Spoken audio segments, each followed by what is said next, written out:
That's cool, but for guys that go overseas, you know, I remember one of the guys that was doing some stuff, and I was showing him some cool James Bond gadgets that I like to make, and you know, he was a purple belt of mine at the time, and he looked at me real straight, and I respect this guy, and he's like, Greg, and this is like 15 years ago. He said, Greg, that James Bond shit will get you killed. He said, I don't want nothing but my mouth and my sneakers. He said, they find one thing on you like that, you're freaking, it's over with. You know, but it depends on what you're doing. You know what I mean? So people don't realize it. So if, you know, you're just touring somewhere and some cop stops you because you're not from that country and you have all this freaking, you know, crazy stuff in your bag, you know, you wouldn't think you're going to be safe. You're like, whoa, what's this? You know, this is bad pocket litter. It means what you're carrying around doesn't match what you say you're doing here. And he's going to freaking hold you and ball you up. And you could just be there on vacation, but you're trying to be too James Bond, you know what I mean? And majority of all hand-to-hand incidents over a decade of being at war came from cuffing prisoner, handling detained. It wasn't a guy see you coming in the room and he jumps out and just comes running at you. People don't do that. They hide in the real world. You have to have something. And you know, when I worked with the air marshals right after 9/11, I was in Artesia, New Mexico. We were fighting an aircraft, and that was an issue there. And there's furniture, they're falling all over the place. He's trying to handle this guy who was unarmed that he's fighting or trying to detain, and another guy just comes out of nowhere and starts shanking him. Now he's got to handle that guy, get his pistol out and shoot him. And that's the real world. If you look at all these, you know, cameras and that we have with all these incidents going on, I mean, you have to look at it that way. Don't, you know, that's just reality, you know. It's one of my padded rifles here, right? And it looks like a space gun, right? But it's just pads over a training rifle, right? For me, I practice a lot of visual frisk, but your nonverbal communication is key. So that's paramount, nonverbal communication. So what is that, you know?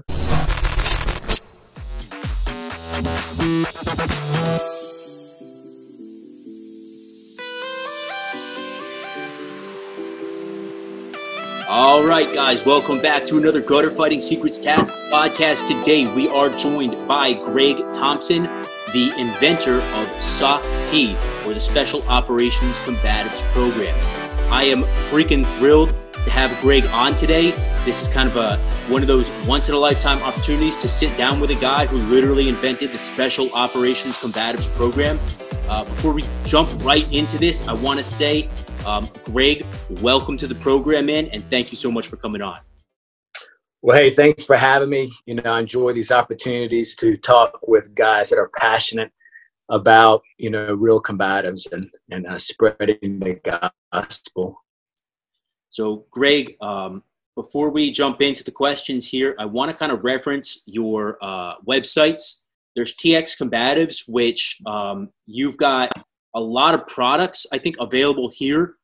Padded rifles, the S.O.C.P dagger, kind of an infamous thing here in the tactical community. S.O.C.P folder, combat cube, impact suit. I'm not sure if is that available on the website there, the impact suit? Yeah, the impact suit, it's a scenario-based suit. It's at TX Combatives, called the SOC suit. It's evolved over probably 15, 20 years of role-playing. So it's you can shoot sims at it as well. You can adjust the mask to take part of it away to just breathe a little bit better through the bottom if you're not doing sims. You know, obviously eye protection, throat protection. On the chest piece here, it has face recognition. So if you're a male, female, the HVT, high value target you might be looking for, you can act accordingly based on who it is. So everybody's not an adult male that has the suit on. You have to, you know, dial your use of force up and down. It has hidden compartments to hide knives, guns. So when you take somebody down, you might see a handgun in their back. So now you've got to stop the assault, take the weapon system away from them, figure out what you're going to do with that. You know, so it adds all these layers to it. So it's not just a suit that you're going to beat somebody up. It really forces them to think constantly during the combative or potential combative situation. Wow, dude, that's pretty crazy, man. whole facial recognition thing is really an interesting concept there. You know, I would assume you're going into a building overseas somewhere or something.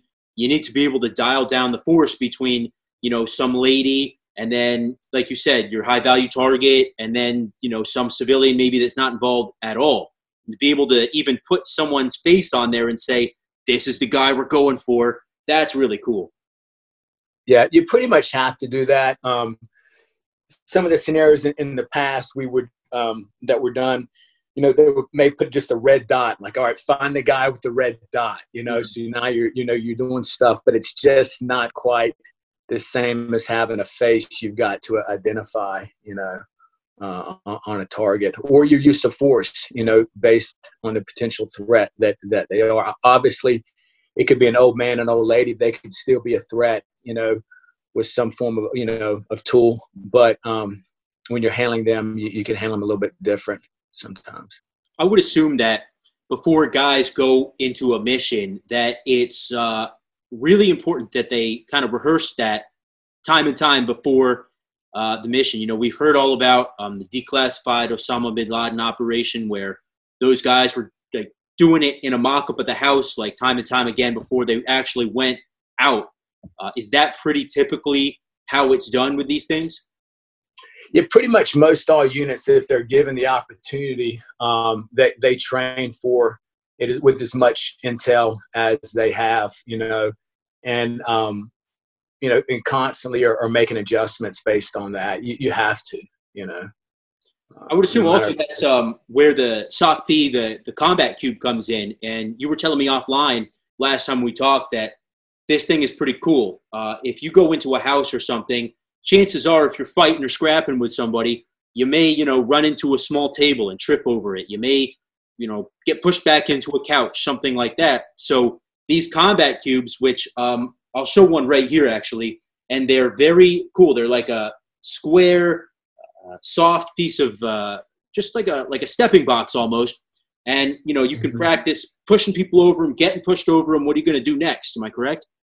Yeah, and it's probably, for me, when I go and do a S.O.C.P course, it's one of probably the most valuable piece of equipment that I have. If they don't have a SOC suit, hey, we'll bad news bear some stuff together. If you don't have pads on your trainer rifles, duct tape, foam, you know, we'll put a crutch pad on the end of it so you don't punch holes in people while we're fighting. But for safety with the cube and the versatility of the way we run scenarios and teaching guys how to fight around objects and over objects, you know, and transition to their tools over stuff in the real world, you have to have something. And, you know, when I worked with the air marshals right after 9/11, I was in Artesia, New Mexico. We were fighting an aircraft, and that was an issue there. But when we'd go to the mat room, it was just an open mat room. And we did have some staged areas, but pretty much all the techniques we were showing, you were in a huge matted area. And same thing happens with combatives. Everything's done in this open area. And part of that is for safety. You can see the instructor, but the problem of it is sometimes their techniques don't adapt to the environment. It adapts to the environment that they're teaching in, but not the census of the environment that they're going to be in, right? We used to have, you know, padded furniture, and then it's still sold, you know, a table's a table and a bed's a bed, and it looks real cool when you walk in there and you see this furniture, like, oh, they've got padded furniture in here and it looks real. Well, the problem with that stuff is most of it's so soft when you land on the table it disappears. It might as well be an empty box or something that's just going to break away and it can cause injury. And often operators will just come in and kick this stuff to one side of the room, and you're like, okay, so much for the obstacles. You guys just, you know, just crushed everything that was there, you know, kind of like the Kool-Aid man just busting through, right? So here we have these like giant Legos, you know, 2 feet by 4 feet by 18 inches is a larger size.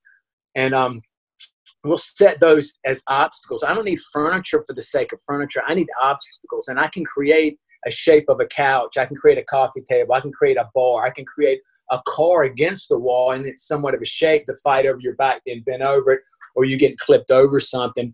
And then you can leave, and I can change the whole room around. So we have a padded room in Fort Bragg. You know, we have center-fed, corner-fed padded rooms in larger hallways, even had hidden spots where people can pop out and create that jack-in-the-box moment. But we stack the cubes in there, and then sometimes we'll build walls. So now you just came in and there wasn't a wall there. Now there's a wall there, and you have to clear behind that or create opposing threats. Or even if you're teaching hallway opposing threats, you can have them flat on the ground where they're only 18 inches, but you put another gap, you know, simulating the space of a hallway, and you can teach room clearing, opposing threats and other things, and then stack it all the way up where they can't see, you know, over that object, and have them clear and adjust things. So whatever shape floor plan, you can adjust for that as well. So it's great for the scenario, but where it really pays off is when we're doing our cuffing and prisoner handling. Most cuffing in the traditional way that I used to teach it, and I still teach it this way, but I add obstacles to it, and what's called tactical cuffing.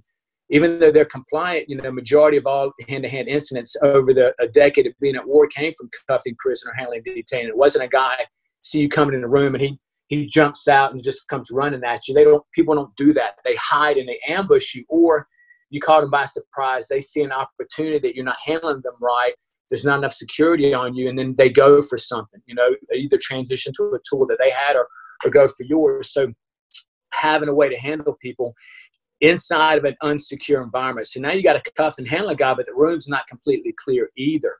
And you don't have enough space to spin and throw guys everywhere. So we'll set the cubes up in various ways in the corner, and I'll have 4 or 5 different areas set up and say, hey guys, get in the groups, set the cubes up however you want, but it has to be like furniture or something.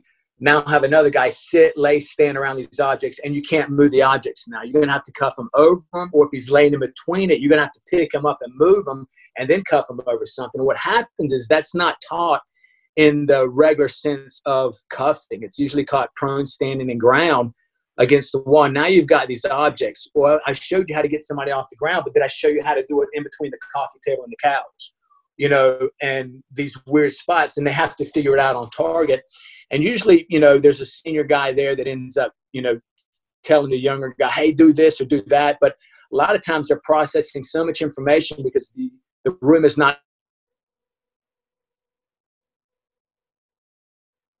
All right, guys, we lost Greg for a second. The internet's acting up a little bit today. We'll try to get him right back here.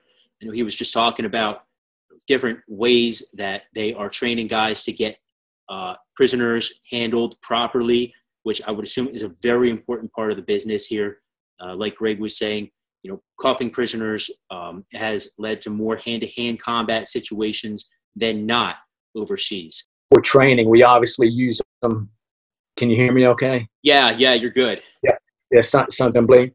But we use them in the scenarios quite a bit, you know, and like I said before, there's padded furniture out there, but it just got knocked all over the place, and it wasn't very versatile for teaching, you know, so many different things on target, as well as, you know, doing hallway opposing threats. All right, guys, stand by. We're having a lot of issues today with the internet here. Let's try to get this going.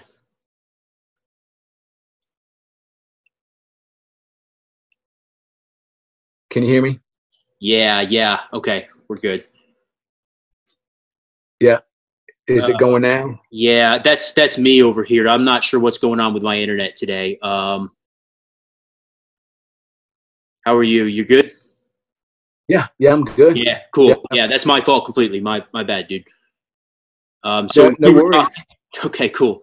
We were talking about you know, prisoner handling, the SOC-P cubes, or the combat cubes rather, and how versatile these things really are as far as getting guys to really be able to train in the realistic sense of it, where, you know, you're going ahead and taking a prisoner from in between a couch and a coffee table, or, you know, bending guys over cars. Either you're getting bent over what to do next, or how to, you know, get someone out of a car, perhaps, something like that, which I think is really cool, man.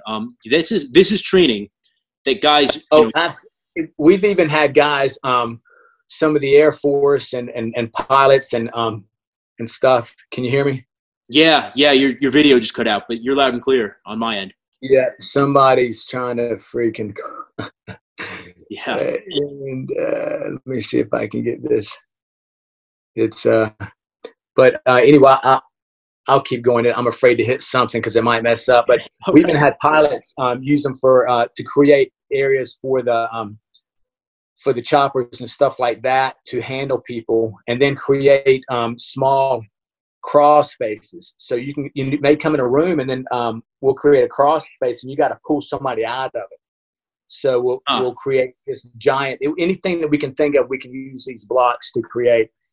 And then when we do our scenario training, fighting in the mat room, is I'll have a cube beside a group of people tied up, and then on the front or back side, and we'll start fighting for guns and knives around the objects.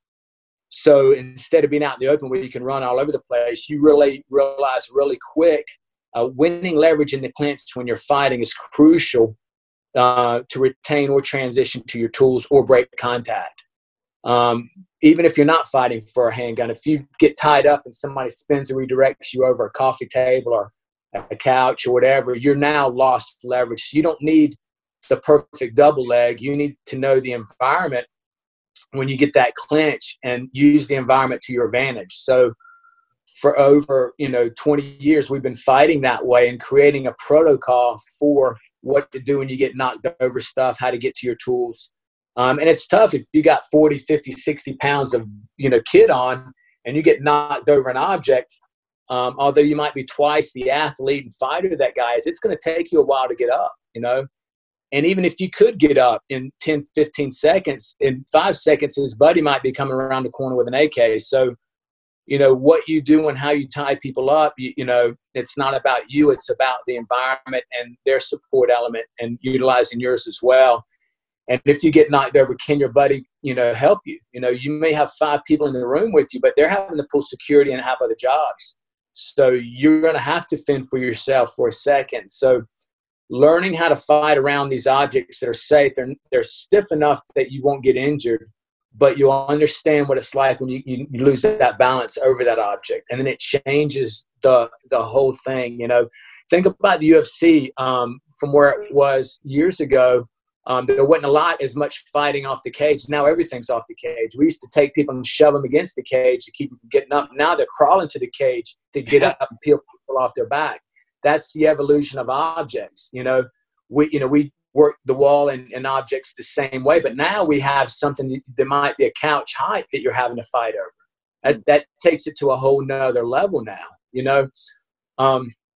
But even for an assaulter, operators move down walls. Nobody runs down the center of the room. Everybody moves down walls. So having that object already right there, doesn't matter how big the room is, you're moving against something. And there's probably going to be a couch or a chair slid against that object too that you're having to move behind. So some guy's acting compliant and then he blasts you, he may knock you over something. So now you're having to deal with that as well. So having the cubes are probably the most valuable thing, and it's one of the most neglected things in combatives that people just tend to glaze over.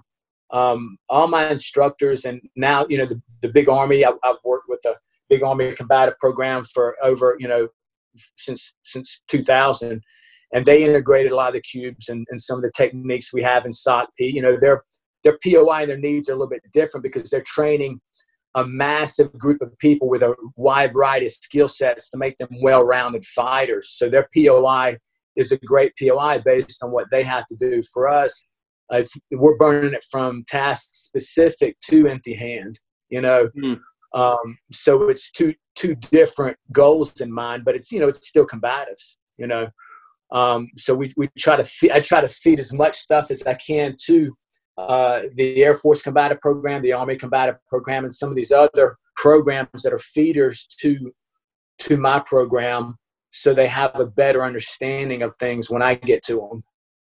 And the cubes are a big part of that. And the other thing too, we talked about of the padded rifles. So here's one of my padded rifles here, right?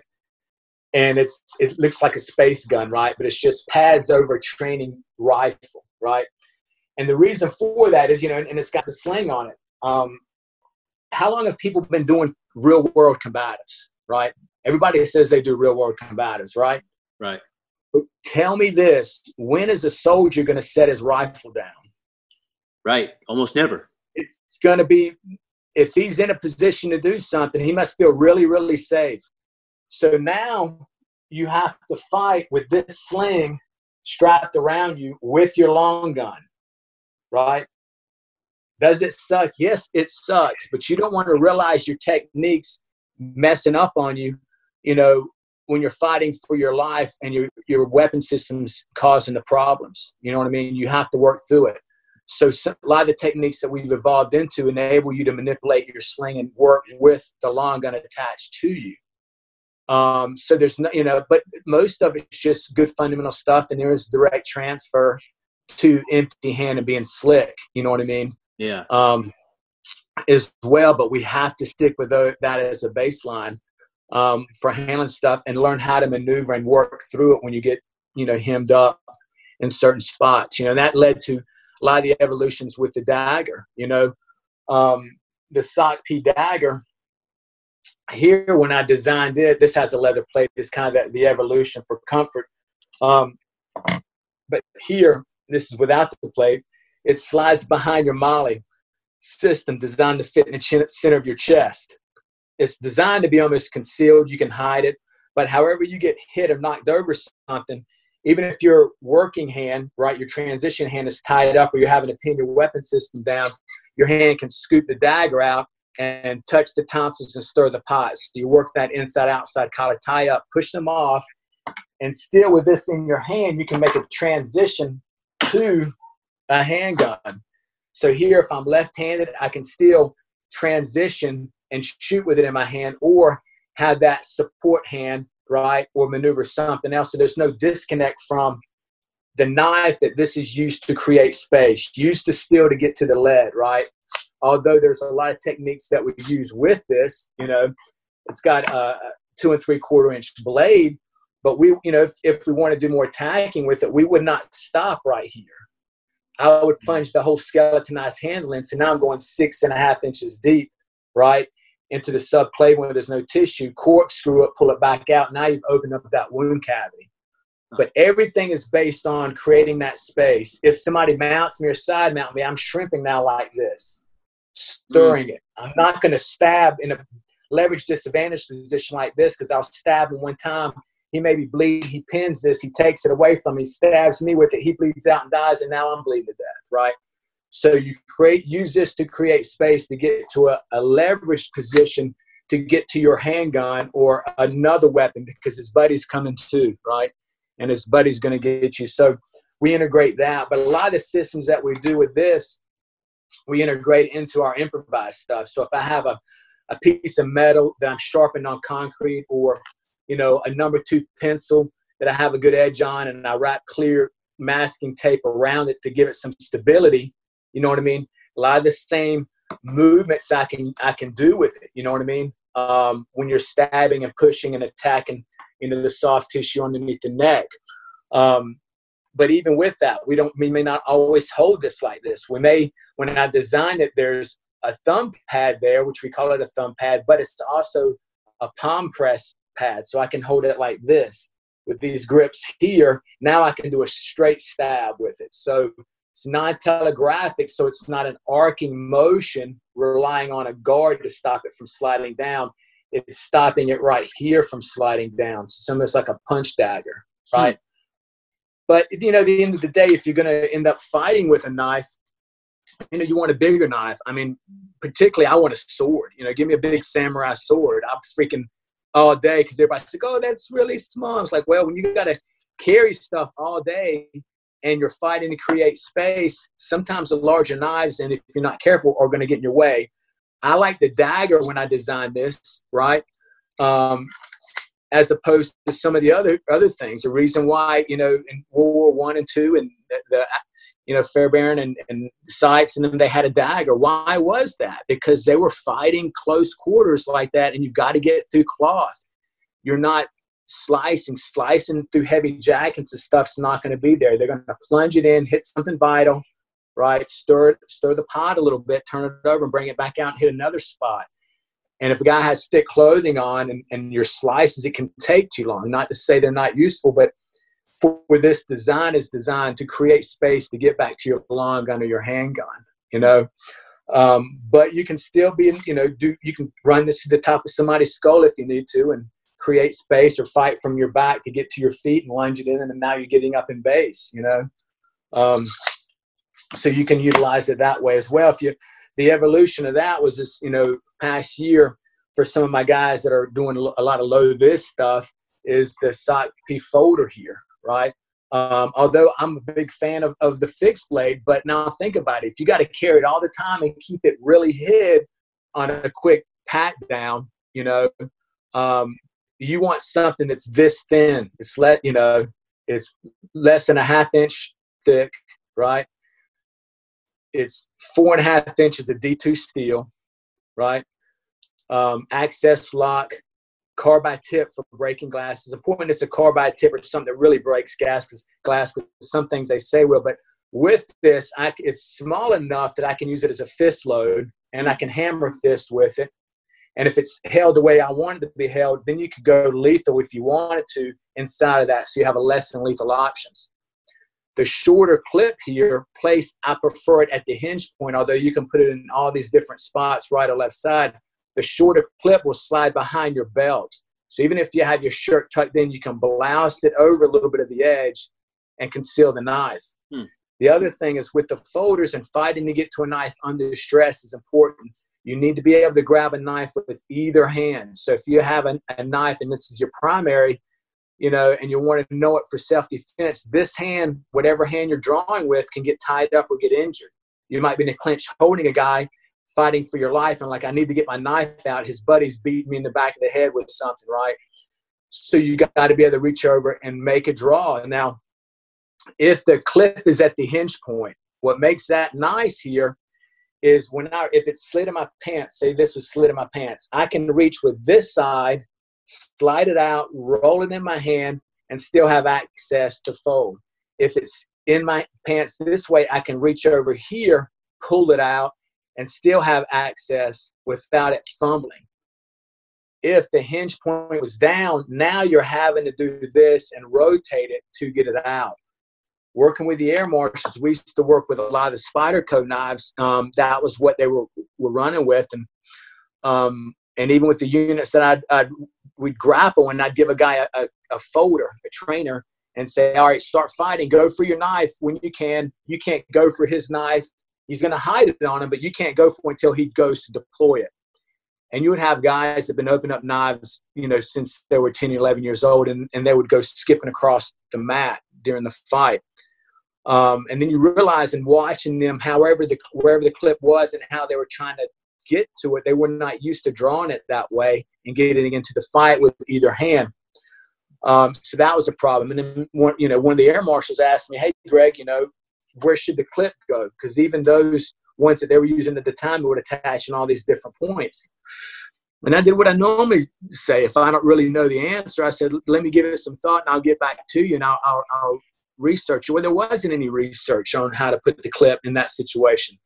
So I started experimenting. I slowly realized that, look, if you've got a longer knife, if you can just shove your hand in your pocket and your hand can reach the deployment mechanism from just this grab, then you probably doesn't matter where the clip is unless you're doing a cross draw. But if you got a longer knife, that's going to be a problem. And it's also a problem if you're doing an ambidextrous draw inside a combative situation. There are a lot of knives out there with the Emerson Wave feature and stuff like that. I have them. I love them. I think that they're cool.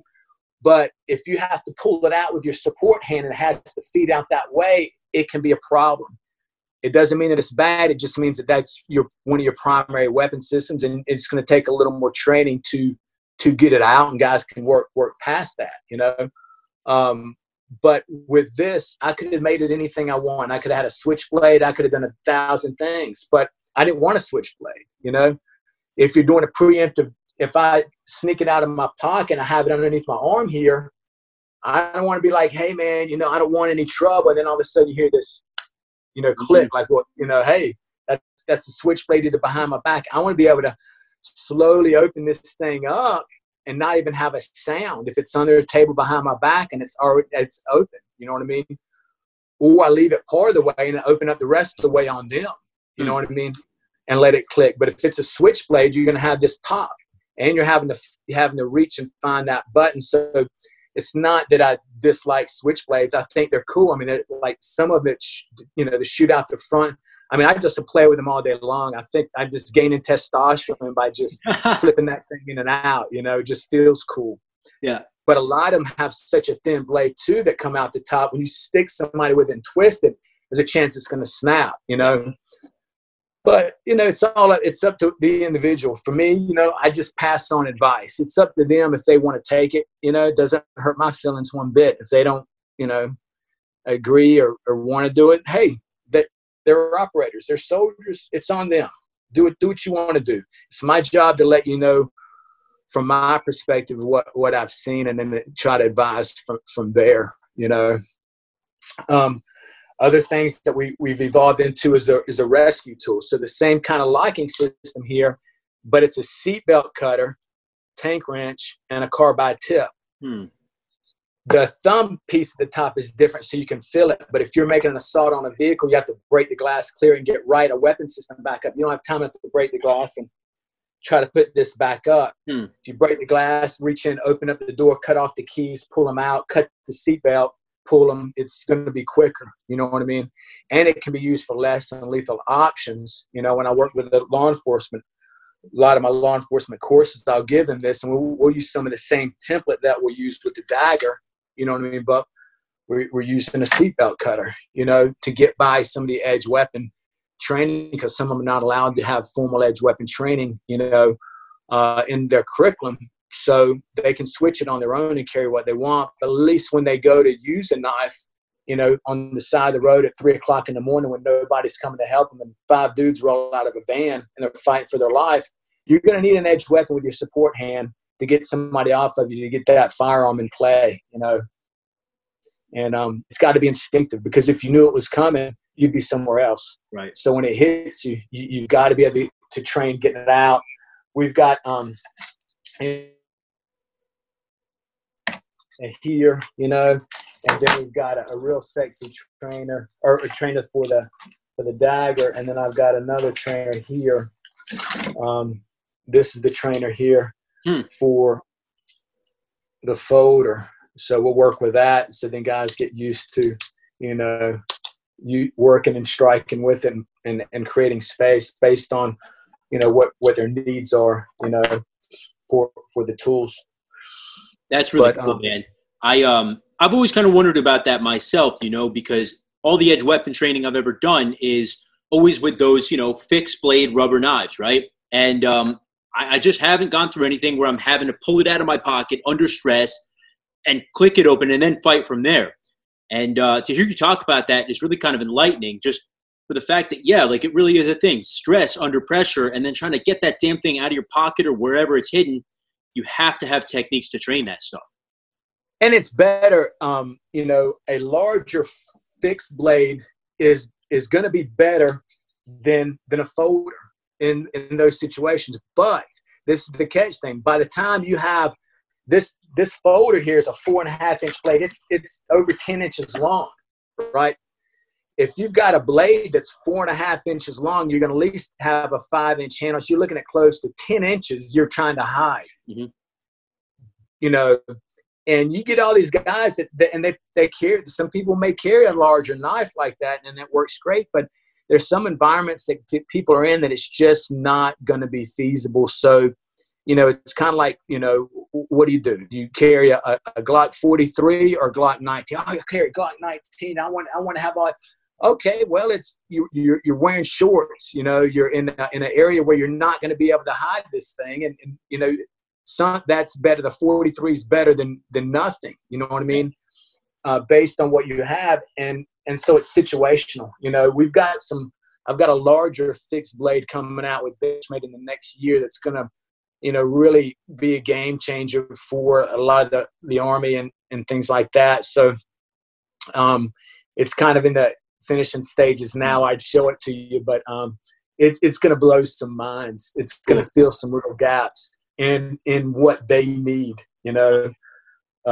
So look for that. And then one more little thing that we have, I think we talked about it, was the inserts. So I've got the inserts with Vertex. So this is an insert here, okay? It's a S.O.C.P insert. It attaches inside of your bags, and you put all your equipment on it, your radios, your guns, you have a concealed weapon, you can clip it in here, and you can move it from bag to bag. This you can cut it down to whatever size bag you need to, and then also it attaches to some of the ballistic panels. So now you have a panel here. You can have all your gear on and move it from bag to whatever bag or strap bag you have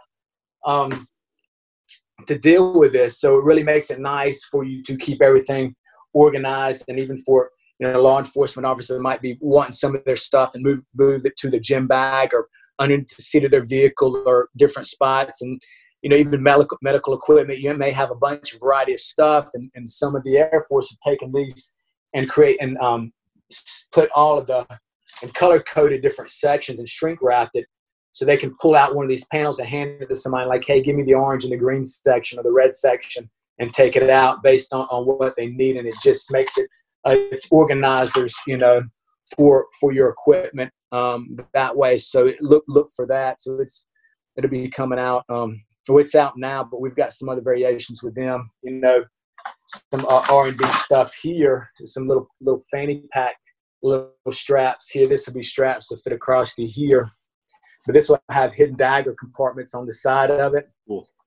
And then you'll take your cell phone too here, and you can lower this down and it's clear, but you rest this and you can watch your cell phone or check your cell phone or watch a video and clip it across your book bag or across your strap or your waist. You might be watching a YouTube video on how to do whatever. You could be playing that video right there, working on it with both hands. Huh. Or certain units might be coming in downloaded apps where they know where everybody else is at. And this is right down in front of them. And now they're clear knowing where everybody's at based on the cell phones or whatever they have in front of them here.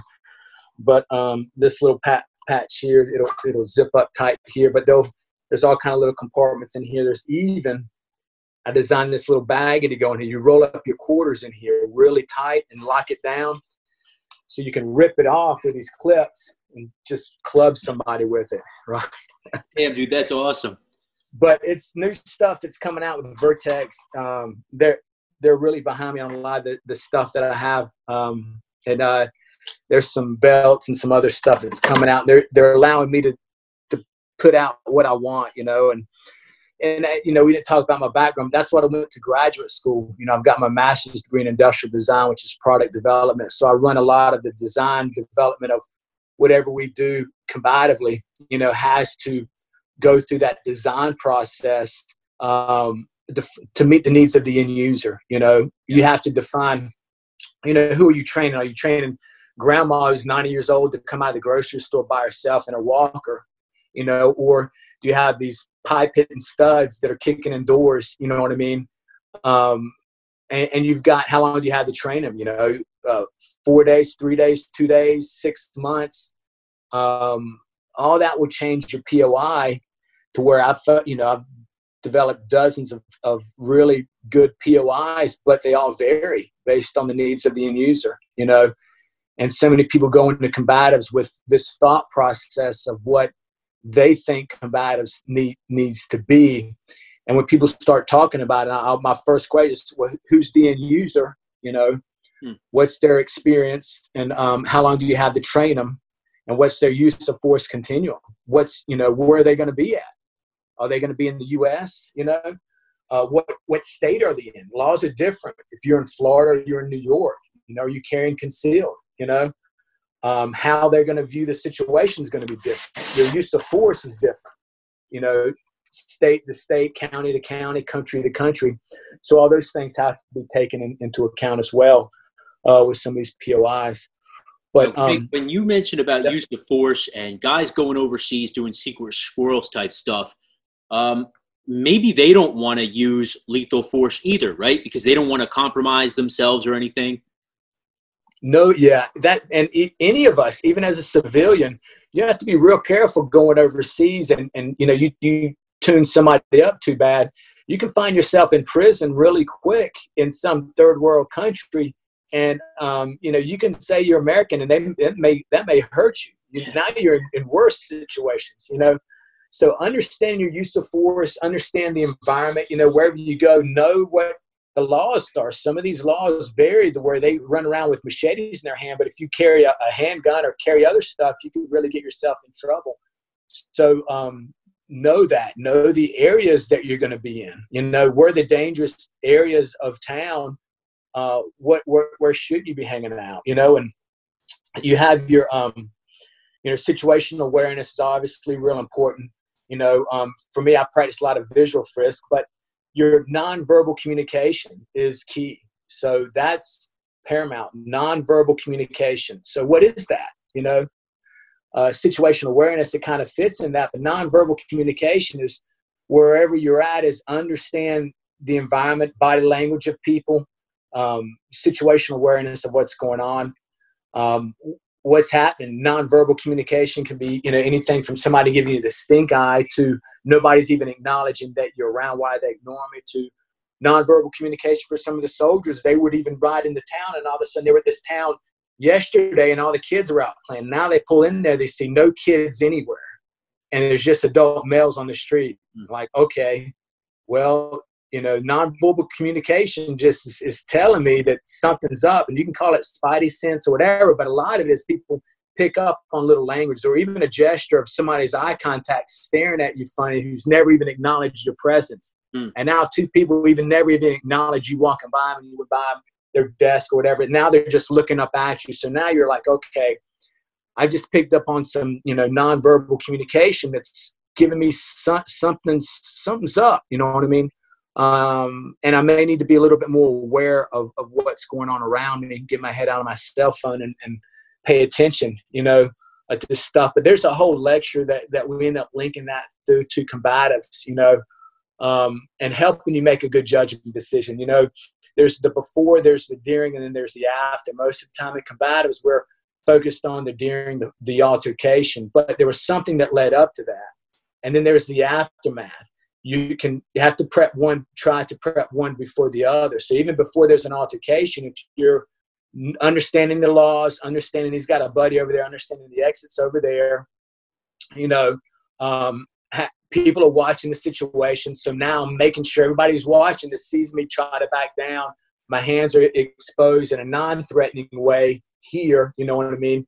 And defusing this thing before something kicks off, or can I just get off the X, based on these nonverbal communications that you picked up on, realizing, hey, you know what, this isn't a good place to be. I need to be somewhere else. And everybody, as well as somebody going overseas, because you don't want to create a bad footprint in some environment you're not supposed to be in, and it just is going to be bad for everybody, Yeah, I would assume that would be very important, especially for, 007 types or whatever going overseas.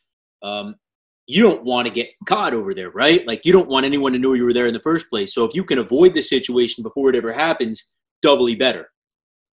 Yeah, well, for guys that I know that have done stuff, in that area, and I remember I had a friend of mine, I'm really like making cool stuff, and every situation is different, If you're doing something, you have your support elements with you. Maybe you're doing something stateside, and you're somewhat undercover, where you may have a handgun and a knife, and it's all bloused over, nobody can see it. You're doing some low vis kind of stuff there. That's cool. But for guys that go overseas, I remember one of the guys that was doing some stuff, and I was showing him some cool James Bond gadgets that I like to make, and he was a purple belt of mine at the time.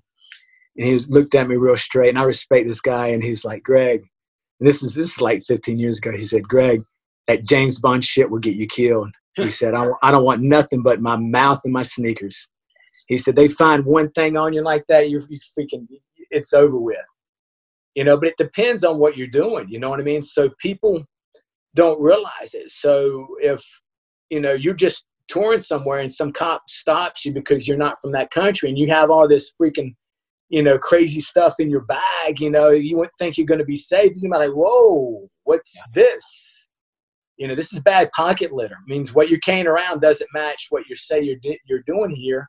And he's going to freaking hold you and ball you up. And you could just be there on vacation, but you're trying to be too James Bond. You know what I mean? And it's going to get you in trouble. So there's so much information out there that people sometimes have to back up and really, you know, whatever you do, understand the environment that you're going to, and understand their perceptions. Their perception's more important than your perception. You know what I mean? Another important thing is, one of my buddies has done, you know, stuff like this for a long time. And he says, I always do the 50-50 rule. So what's the 50-50 rule? The 50-50 rule is, if you want to blend in, you do what 50% of the population in that area is doing. If 50% of them are smoking or more, then you smoke. If 50% of them aren't wearing glasses at this particular time or walking away, you follow the 50-50 rule no matter what you're doing. If not, then you start to stand out more, you know. And that's the same thing in nature, you know what I mean, with, you know, wild animals and everything like that. If you stand out more than the other, you're not going to blend in, and you can become a target, you know, for that as well. But that's a whole nother topic in itself, you know. I don't want to get too off topic, you know, with what we're doing. You know, this whole gray man stuff is so fascinating to everyone out there, especially me. But, you know, getting more back to the S.O.C.P, you know, pure water, you know, core of it, so to speak. It seems to me like a lot of this stuff is really about transitioning from bare hands to a weapon of some kind. That's the premise. The majority of S.O.C.P is about handling a person, but being able to get to a force multiplier, whatever that is. Is it a number 2 pencil? Is it a knife? Is it a handgun? And however I handle somebody inside of a use of force continuum. So if I wanted to kill the guy, you'd probably pull your pistol out and shoot him, and you won't even be handling it in a hand-to-hand situation. But for whatever reason, the environment dictates that you go hands-on. But however you grab somebody, you have to be able to engage another threat across the room in a nanosecond. So if I'm fighting this guy and all my techniques happen to be on one side of my body, like say your prime example that I use, and we integrate, you know, guillotine chokes and stuff in there, and even rear naked chokes. If I knee somebody, headbutt knee, and shut their head down underneath my arm, and I'm choking them with my right hand. Why? Because in jiu-jitsu, this is my strong arm, and I've choked out so many people with my right hand right here. I mean, freaking, it's the money choke. It's just another 5-10 seconds. This old boy's going to sleep. Well, his buddy's coming at you, and he's going to be on you with a knife in about 5 seconds, right? And you don't have time left to finish the choke. Well, he's the guy that may not even know a choke. He's holding your arm. Yeah. Your handgun's on your right side of your body now. Now, can you transition to a S.O.C.P dagger, stab him off your arm, and transition to your pistol and shoot the guy? You can, but it's going to take you a couple seconds longer than you may not have. If you kneed him and fed his hand away from your weapon side, reached up, fed some cloth into your hand, and learned to choke with your hand, manage his hand, let go of his hand, transition, engage his buddy, may not engage him, choke him out, put him on the ground, check the immediate area of the hands, get off the X. You know what I mean? You're gonna die. You're gonna bleed less. You know what I mean? Yeah. You're gonna die less often. You're gonna bleed a little less. Type mentality. And the reason we evolve into that is because we do force on force scenarios where we amp it up to where we are gonna get the guy to fight. And in a second, I'm gonna send somebody back on you. You know, if you saw some of the videos on the S.O.C.P site, some of the low vis ones, we have guys in shoot houses with sim pistols engaging and fight somebody, and I'll let them go for a minute, then we'll send somebody in on them with a shot knife. And there's furniture, they're falling all over the place. He's trying to handle this guy who was unarmed that he's fighting or trying to detain, and another guy just comes out of nowhere and starts shanking him. Now he's got to handle that guy, get his pistol out and shoot him. And that's the real world. If you look at all these, you know, cameras and that we have with all these incidents going on, I mean, you have to look at it that way. Don't, you know, that's just reality, you know. And even with knife assaults, you know, I've got over 200, close to 300 knife assaults that I've collected by way of now Instagram, YouTube. I have instructors send me stuff, and I don't have it. And it looks like it's relevant, I'll log it away.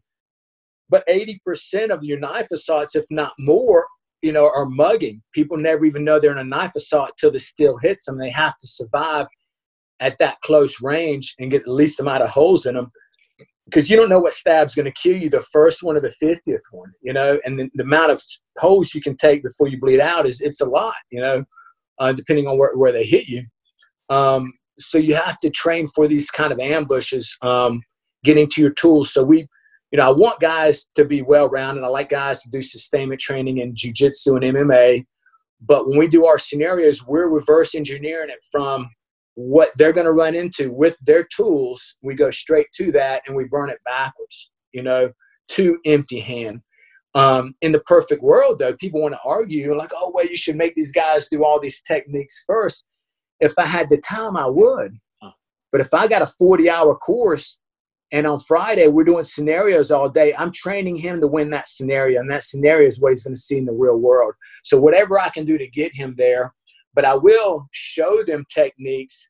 I'll have techniques that I make them spend 15, 20, 30 minutes doing, or they're back doing it repeatedly a couple times a day to get in the muscle memory. Or I'll show it to them one time and I'll just demonstrate it as a direction to go to off this move, but we don't have time.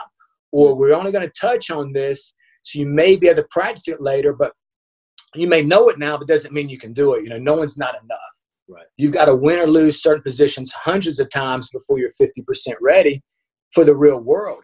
And you got to do it with force on force. You got to train with people that are going to hand it to you and make you work. So then when you do know that you're going to lose it, that you have something else you can do or go to, right? Now I need to know I need to go to another tool because I can't handle this situation like it is.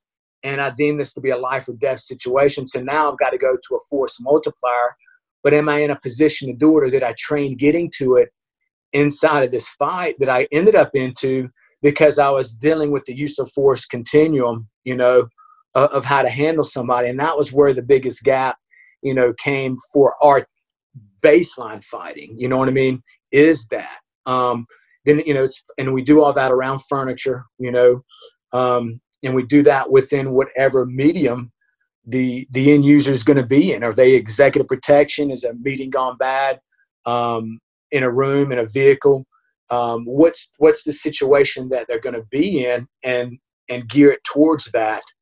And a lot of it's just guys training people to make good judgment decisions, because you can have the guy that's, the best fighter, whatever it is, let's say the best UFC fighter, right, on the planet.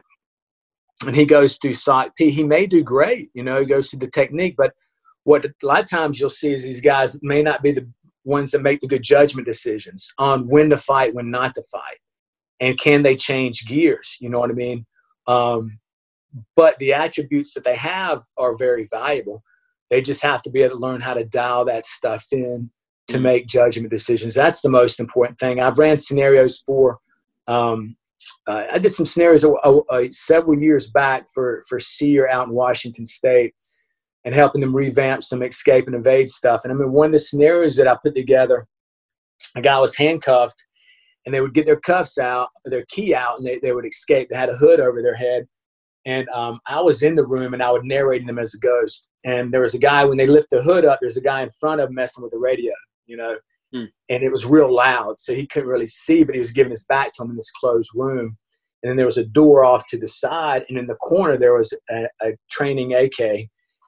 The guy couldn't see it until he stood up from being crouched down, but there's a table that had what we call a grunt, a knife, and an impact weapon. I told him he'd been locked up for several days a week. And you just overheard they're fixing to cut your head off in the next, 2 minutes. You got to do something drastic now. So he gets his key out, gets it down. When they stand up, they look over and see. It's actually a combat key. It's a little bit. They look over and see what I identified earlier is these weapons or these things. And a lot of guys went straight for the knife, went straight for the grunt. You know what I mean?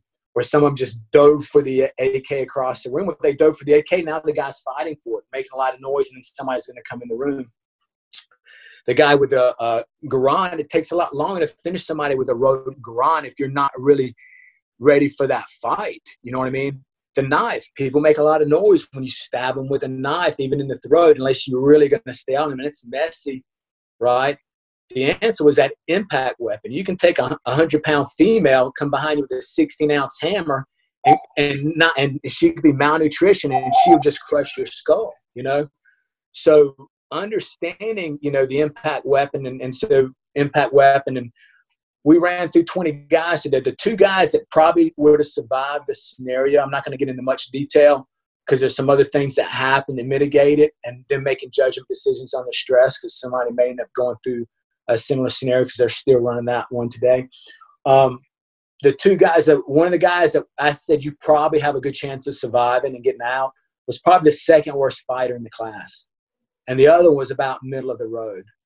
And it was because he made good judgment decisions moment to moment on what tools he grabbed, his use of force, moving through the whole environment, and dealing and managing his stress, throughout that whole outcome. And that's what you have to cultivate and bring out so they don't get tunnel vision on the big picture, because I even told these guys, hey, there's over 50 bad guys in this place. You identified them when you came in, so whatever you do is going to have to be quiet. So if you dove across the room and grabbed the freaking AK and started blasting everybody, yeah, you killed a couple people, but you're probably not making it out alive, Yeah. And none of them were armed that came running at you. So those were situations that, you have to figure out, but it makes people think, and that's where combatives needs to be at for the group that I deal with. You know what I mean?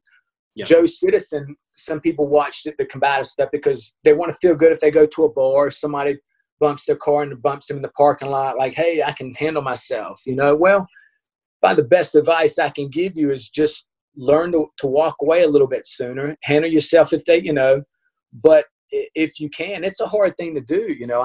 I got a lot of altercations as a kid growing up, and a lot of it was just ego driven, and I would think I'd put it upon myself to fix this asshole so he's not an asshole to everybody else. So I thought, hey, I've got to tune this dude up. You know what I mean?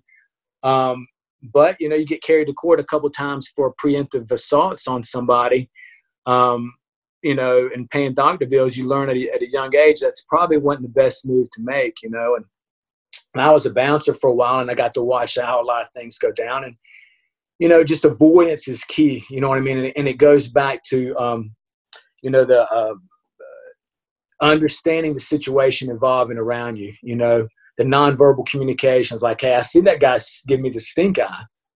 Well, maybe just ignore the guy and just move on somewhere else. And the next thing you know, you're giving him the stink eye back. What are you looking at? Why are you looking at me? You know what I mean? And you're like, okay, now you're getting sucked into something that, when you get older, you learn to kind of avoid, but I think that would help a lot of them. But at the end of the day, you need to learn how to defend yourself, and, hopefully guys go to the right place to get that. There's lots of places that they go, and sometimes they can learn good techniques, but they're not getting force on force training. They're not getting somebody.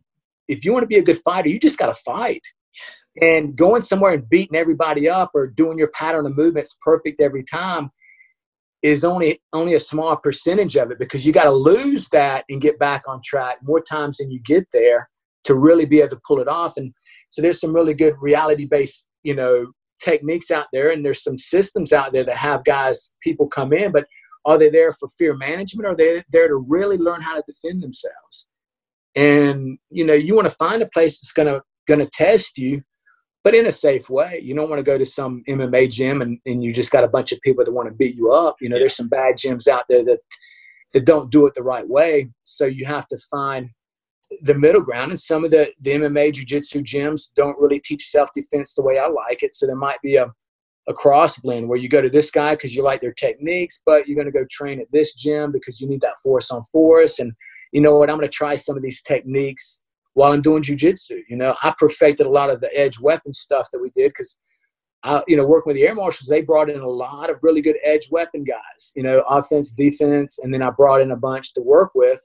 But I would have to take what they showed me and make it work for my guys. And my guys are, smarter than me, more athletic than me, and they will call you out. They'll be like, I don't believe that'll work. Show me. Make it work. Let's go. Let's fight.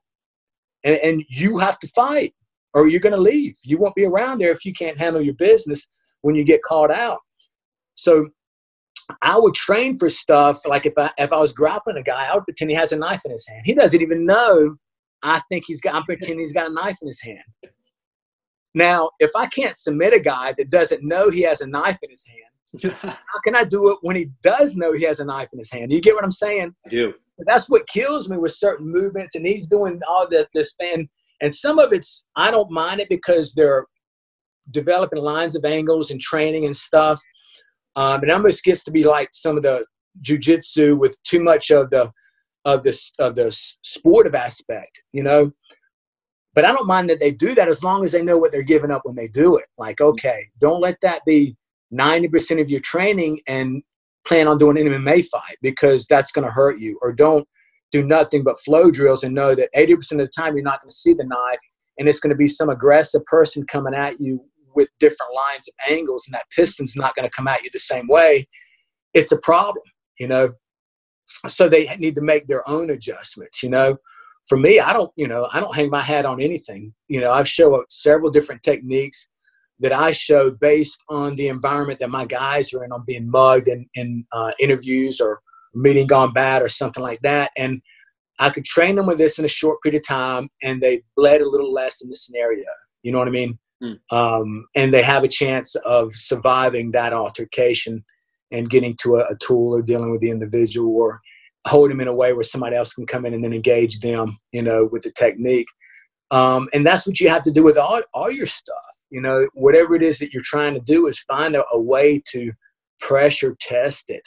Because a lot of things look good in theory, you know, but you know, if you do pressure test it, you know, and this is the problem with internet the way it is now, is people watch a move and they say, yeah, that move didn't work. Well, you didn't realize it because you were only doing 80% of the move. You weren't even, the 20% you left out was the real meat and potatoes, and you watch the guy do it real quick and you think you know what he's doing, and you really don't know what he's doing. You know, yeah. You got it totally wrong.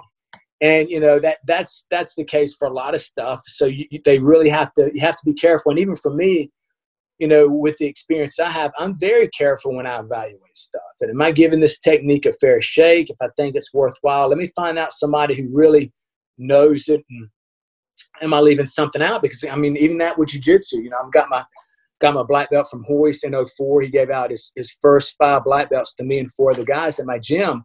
But even to this day, I still relearn basic techniques. I'm like, oh, I didn't believe I left that little piece out. Or you pick up on another technique, and these little bitty subtle movements, when you start training with some of these older guys, you realize that you left out that made the move 90%, you know, better, you know?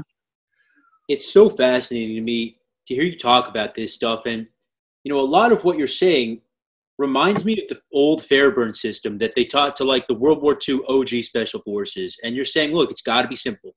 It's got to be deployable under stress. It can't be so complicated that guys are wondering, where should I put my hand now? And they just need to react. How much of what you do is really deliberately simplified for the end user when we're talking about, you know, operators, soldiers, stuff like that? Pretty much everything has to be simple down. Some of the advanced stuff, or what they call more complex movements, are not that the movements are bad. You can take a complex, we deem complex on a new person with a blank slate of combatives. To that person, it's complex. You get a guy that trains all the time, it's a basic move, and he's done it so much that it's now in his instinctive movement to do and not even think about it. You know what I mean? It's kind of like when you learn how to drive, when you first got behind the wheel for the first time, right? You were like, okay, I started the car. You know, my foot's on the brake. Okay, I'm pushing down on the brake. I'm in drive. Foot's off. I'm giving it gas now. You know what I mean? And now you're like, I'm driving. Freaking 2 weeks later, you're changing the radio. You're freaking on your, you know, eating a sandwich. You're freaking stopping, going, doing all this, and without thinking, right? It becomes that. The problem of it is, how long does it take that student that I only have 40 hours with or 20 hours with to get the technique? Also, is it perishable over time? I've got to be able to show a guy something that he can legitimately makes him better 6 months from now. Not even if he can't, if I run a scenario, and this is what I tell my guys, if I run a scenario on Friday that I'm training you to win, and I have to, and sometimes I do minor critiques, but I don't sit there and go, well, you know, if you did this move and you practice this move 10,000 more times, you know, you'd have got this right, but you just didn't, you messed up on the technique.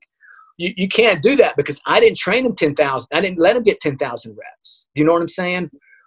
He's got to be able to do it, and he's got to be better, whatever that move might be. And that's where sometimes you end up teaching a move that might work in 2 or 3 situations, right? Like this one move, it can solve 2 or 3 problems. It's not the better move in any of these other 3 categories. It's the second or third move, but I can show one move and get him really, really, really good at that move. And in the amount of time he's going to spend to get really good at those 3, he will be better at that move, you see? And that's where it becomes the art of teaching and the art of developing POIs. You have to understand that. I remember one of the first classes that I did for this unit that I was really, really excited about when I came back from working with the Air Marshals. And I'm like, man, I'm going to show these guys freaking everything. I mean, when I did a class, I was running, I'm fixing everybody this move, that move. And these guys were smarter than me, more athletic than me. And you know what? They were doing the moves. I mean, by the end of every class, they were like freaking like crushing it. I'm like freaking, yeah, these guys, I'm making them badasses, right? Then we would switch up moves and stuff. And then I remember seeing one of the guys came back 6 months later, was in there in the mat room. We were training. I'm like, hey, you remember the move that we did, in class when you went through the student class? And it was this move. And he looked at me. Guy smarter than me, more athletic than me, looks at me and goes, no, I don't remember. And it was like, that was when that light bulb went off. And I'm like, fuck. Because at the end of class, we walked in the sunset singing Kumbaya. We thought everything was grand. You're fooling yourself.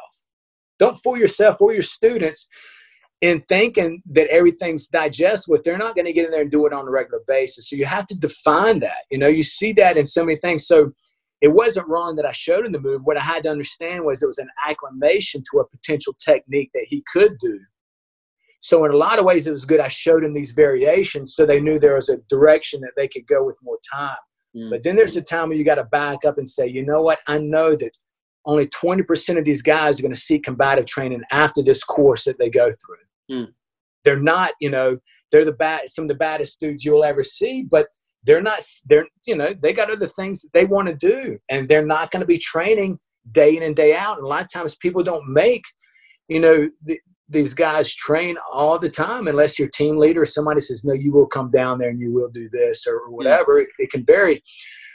So, it's kind of the dilemma of putting together POI. So then with the aggravating side is when you do a basic good POI, you have a more advanced guy. And I was like, well, why aren't you showing this and that and this and that? And I went through this course and they showed all this stuff. And like, hey, all that stuff is good, but I want you to win the scenario at the end.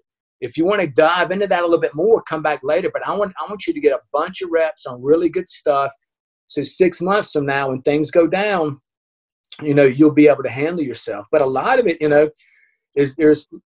depends on the situation. A lot of it's transitioning to tools, you utilize your force multipliers that you have, stall too. If you're a CQB running CQB, stalling's part of your combatives too. Why? Because you got 4 dudes with you. Somebody grabs you, you're about to lose your weapon, hold them. Yeah, you could transition and do all the stuff you do by yourself. But if I hold this dude, everybody's going to crush the room in like 2 seconds. They're going to put a round in that guy. If you start fighting too much, next thing you know, he may have your weapon and he shoots you with it or somebody else. So that has to be in the equation as well.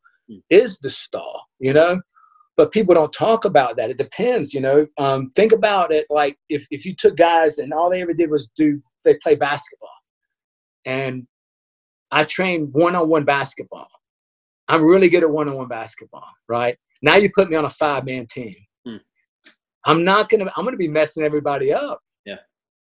So when you start fighting as a pack, now are you fighting as a single man or 2-man team, a 3-man team, a 4-man team? What's your use of force? Are you guys in sync on knowing how you're going to handle this stuff? Who do you have with you? That can change everything. So now it's you and the guy that's highly trained, and they have somebody with you for whatever reason. You may be somebody you're protecting or somebody that you kind of have to look out after. But they become a liability. You two know what you're going to do, but you don't know what that person's going to do. Some may kick off, and now they're running down the street the other direction. Like, man, we can't get in our car and leave. Yeah. We're planning on getting off the X, and now freaking, Bobby Sue's down the road freaking doing a 100-mile dash, Now what? You know what I mean? Now it just changed everything you planned on doing.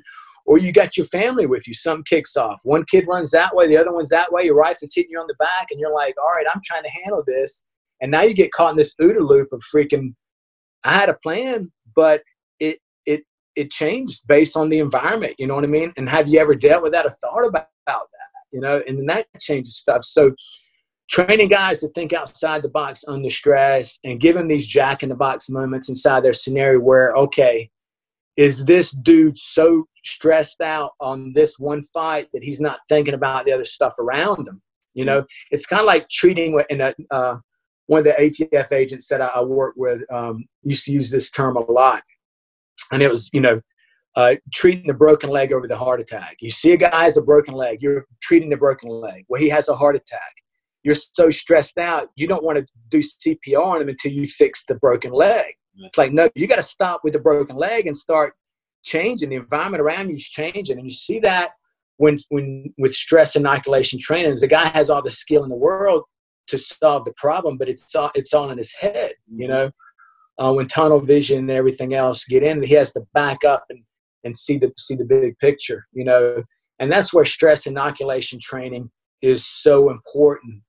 Finding ways to do it. I mean, like didn't you say you were working with the fire department? Yeah. Do you stuff with the fire department? Yeah, firefighter EMT. So you know what I'm talking about. So you can run into that stress the same way. And these guys are just like, hey, man, settle down. Take a deep breath. Look at the environment.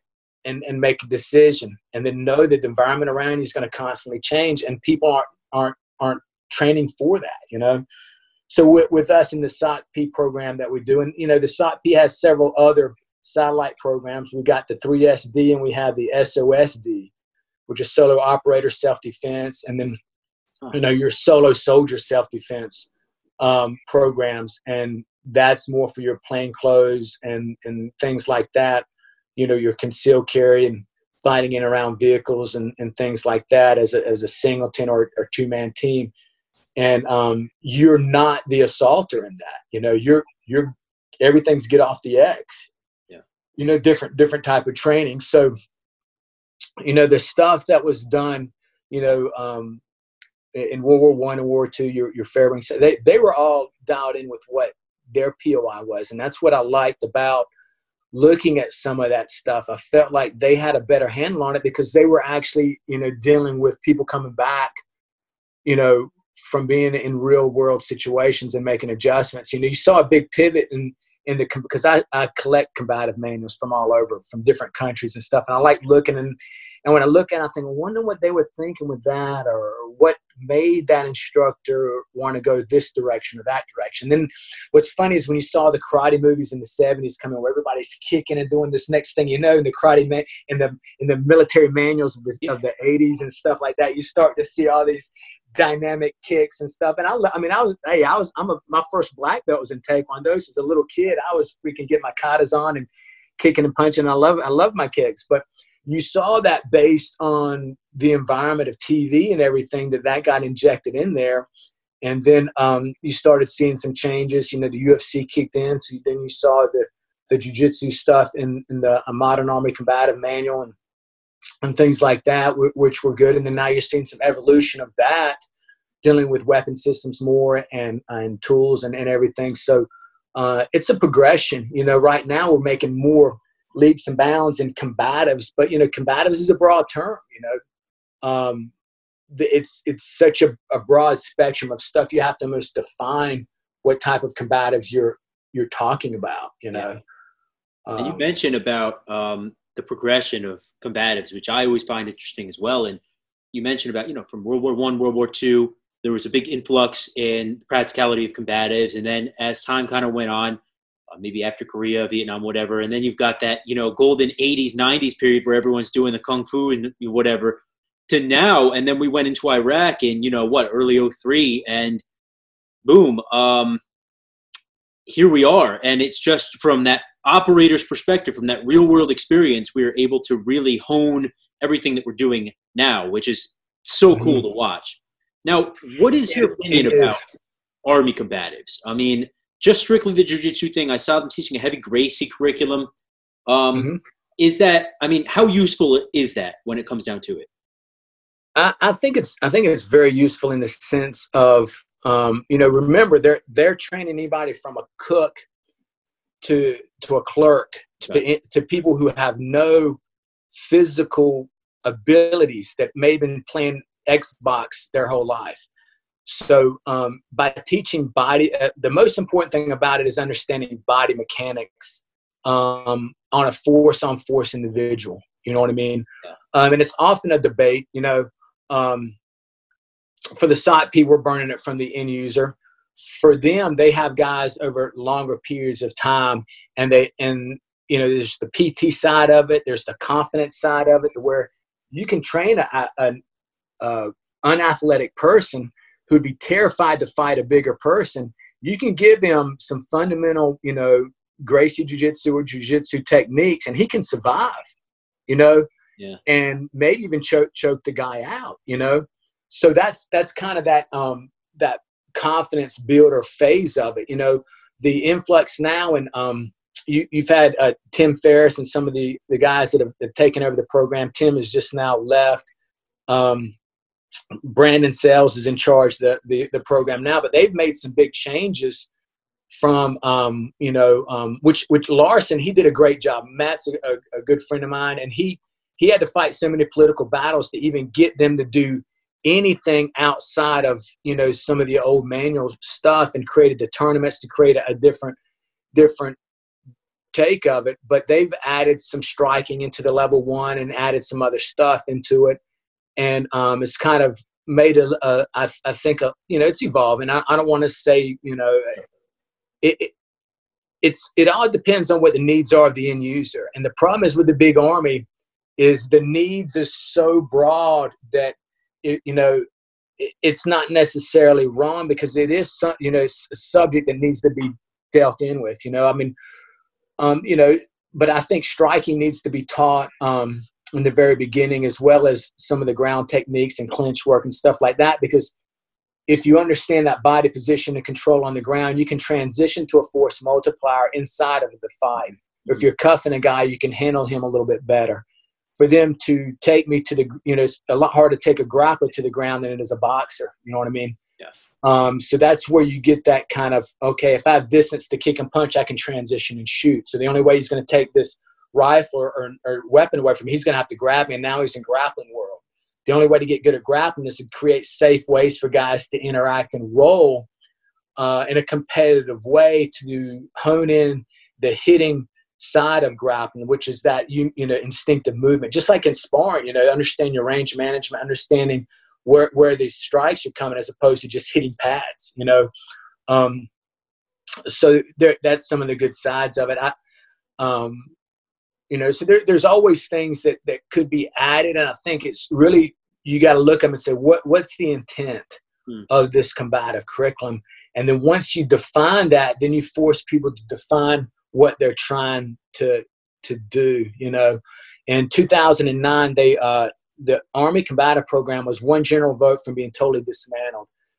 Me and a bunch of Tony Blauer, Horion Gracie, Ron Don Vito with Line System, Jacques Ray in Atlanta for Jiu-Jitsu, Frank Cucci, Greg Nelson, and myself, we were asked to be advisors on this revamping of the program, and there were some big discussions on stuff. But in 2009, after that discussion, they added my S.O.C.P's post, frame, and hook. So even from the interview stance of keeping that distance, to moving past somebody, to some of the stuff we're doing in S.O.C.P, to what they call contact rear. We call our 975 to the ground. If you're tackling, how to use your feet to create space to get to a tool inside the scramble. So these things were added to it, and they later ended up adopting our cuffing methodology at the basic level in the big Army.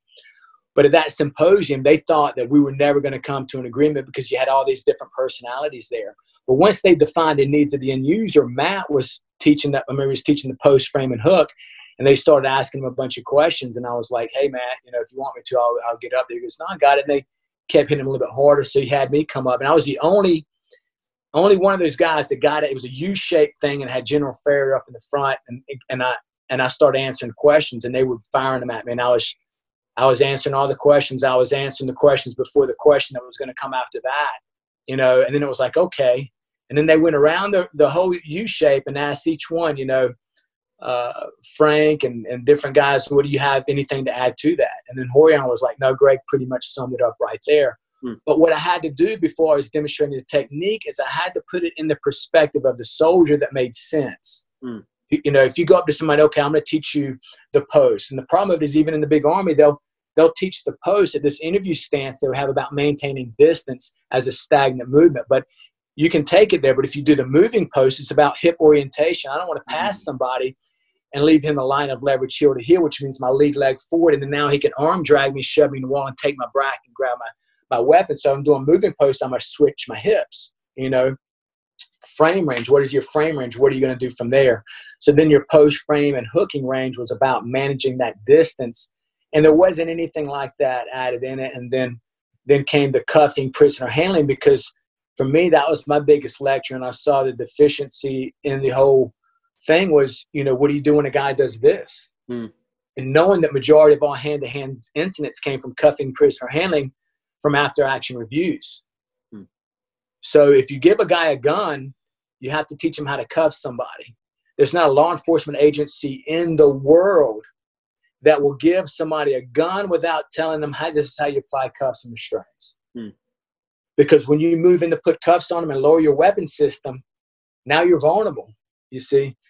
So that was, and probably the most important thing I gave the special operations community.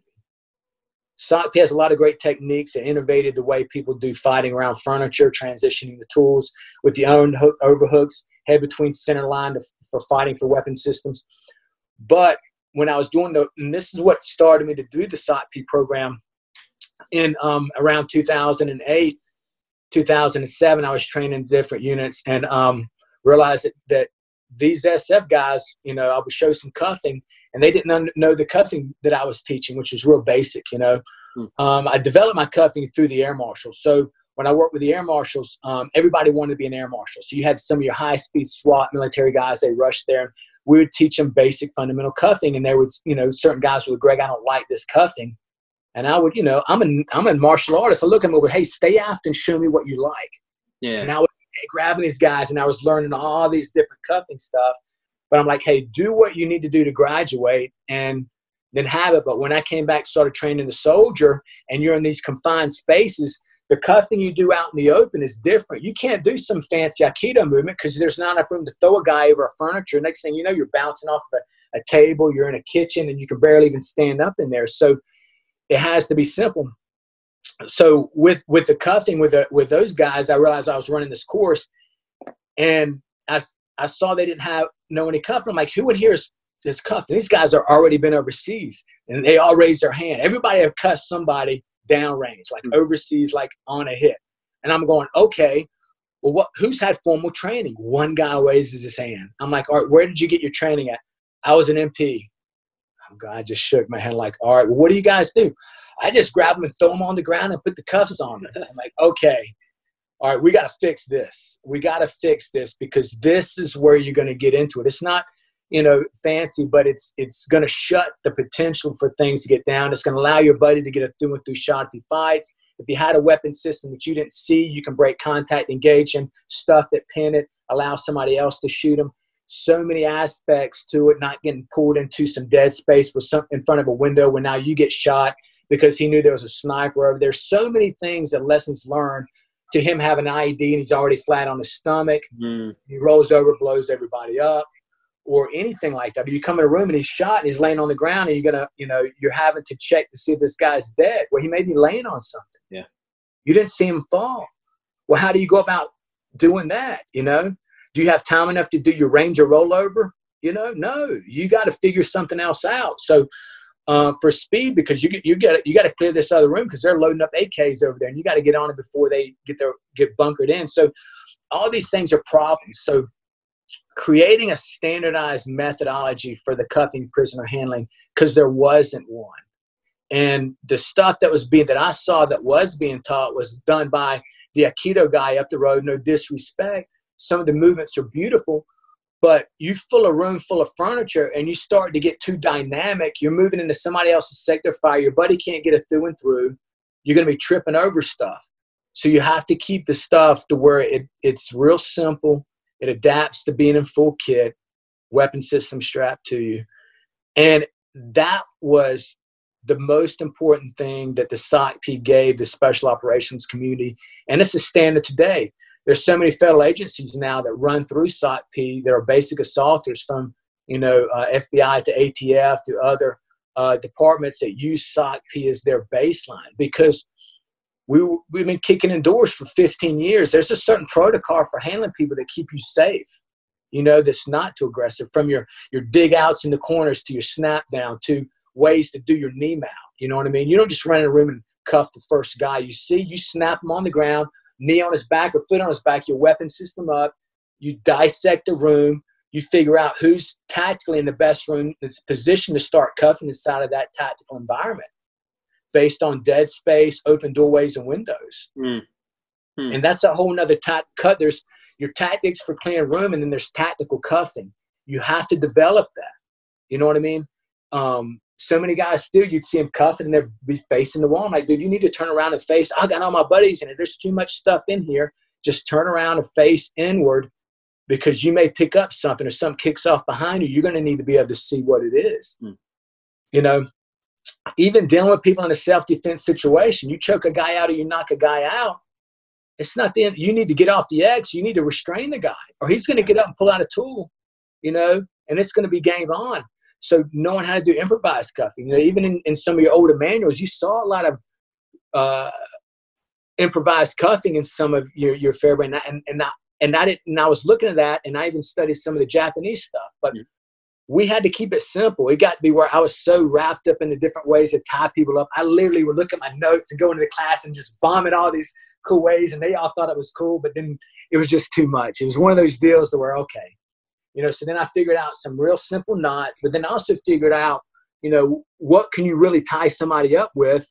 Yeah, you may have 550 cord on you, but these guys aren't ripping off their belts and taking 550 cord off their kit when they ran out of cuffs.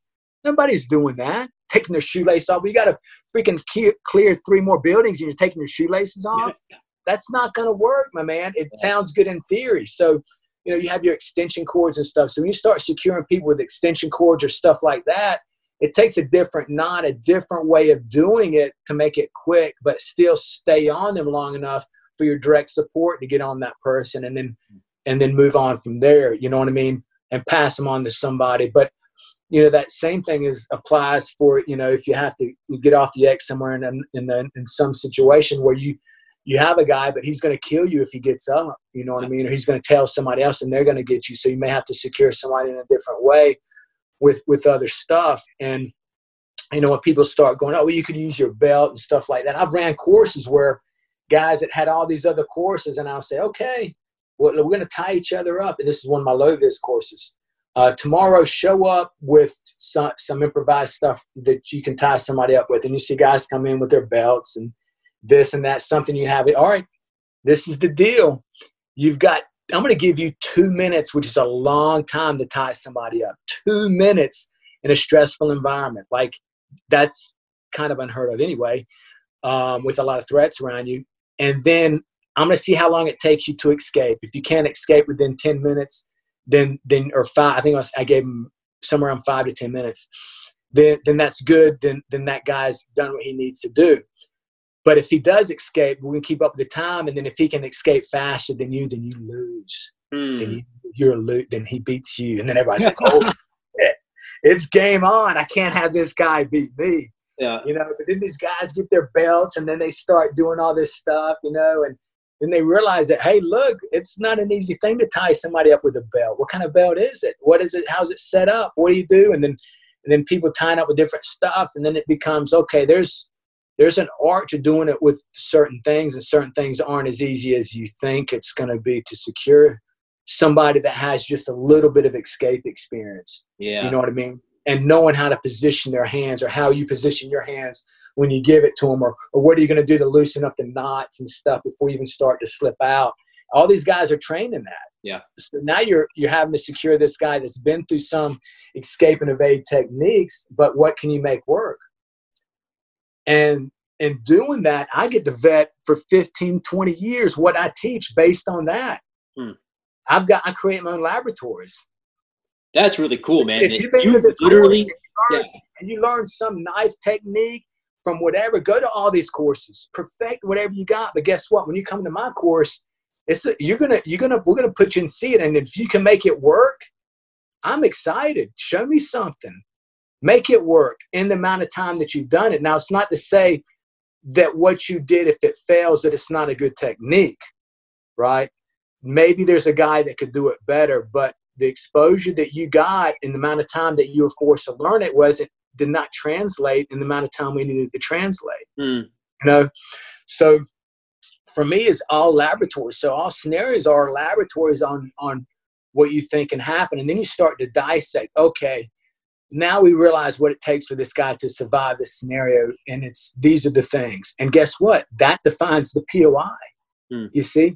So I don't go to create POIs going, I think they need A, B, and C. I ask when I do a special course for somebody, and even in our SOSD, what I say, what are your scenarios? What are you afraid that's going to happen? What am I training these guys to do? And then a lot of times these guys look at me funny. I go, combatively, are you afraid they're going to get kidnapped? Are you afraid that this is going to happen?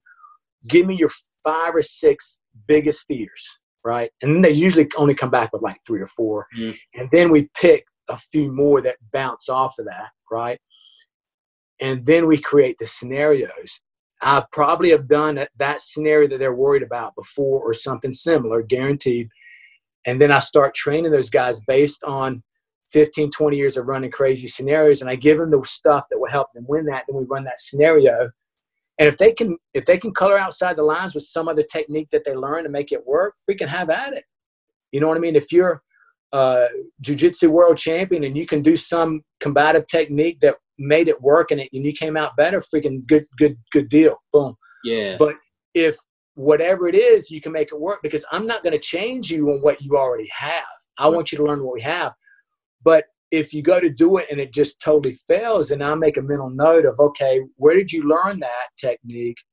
Why did it fail for you? How often did you train that technique before you went for it? And that way I can evaluate the technique based on it. Well, I don't know. I saw it last night on YouTube and it looked really cool. And I was thinking about it right before I came in the room. And I don't know, I just did it. I know I shouldn't have done it. It failed me. Like, okay. And it's probably not a bad technique, but you never practiced it. And it was subjected in your mind. You know what I mean? And people can do that too. You know, people can go into a scenario with some pre-thought, and you can inject a pre-thought into somebody and force them to make mistakes because you change their perception before they even went in there on something that wasn't even relevant to what's going on. But that's a whole nother subject in itself, that people will do under stress, and people also will do this, they say fight, fight or flight, those are your two. Well, they are for the primitive, but we're more complex than that. There's fight, flight, and what I call freeze. Now, you can freeze out of fear, but you can freeze because of sensory overload. And what will happen is these guys aren't afraid to die. They aren't afraid to fight. They aren't afraid to do nothing. They're afraid to make the wrong decision. So what happens, that Rolodex of oh shit starts to spin, and they're frozen trying to think, do I need to do this? And then when they freeze, by the time they go to do it, the environment had changed slightly. You see? So it's fight, flight, or freeze. And it's the mind trying to process the right answer because they got too much shit in their head to process, as opposed to keeping it clean and simple. And that's where it goes back to simple tactics, simple movements, until a complex movement becomes simple for you. Keep it simple. Just like your CQB. You can have guys that do hostage rescue, fast flow. To them, that's easy because they've been doing it so long.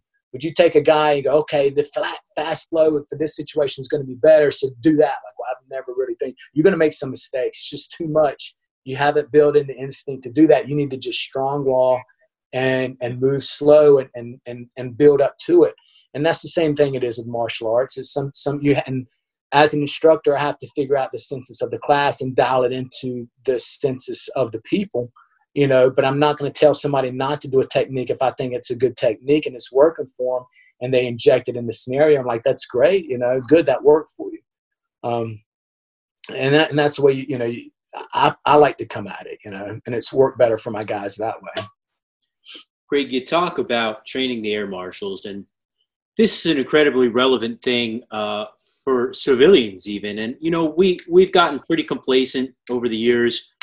When we get on an airline, you've got the TSA screening everybody and everything these days. So it's less likely that something will actually happen. But we have seen a number of incidents where passengers have had to step in on an unruly passenger or something. Can you give us any maybe tips of the trade that guys could use, Lord forbid anything were to go down again on an airplane?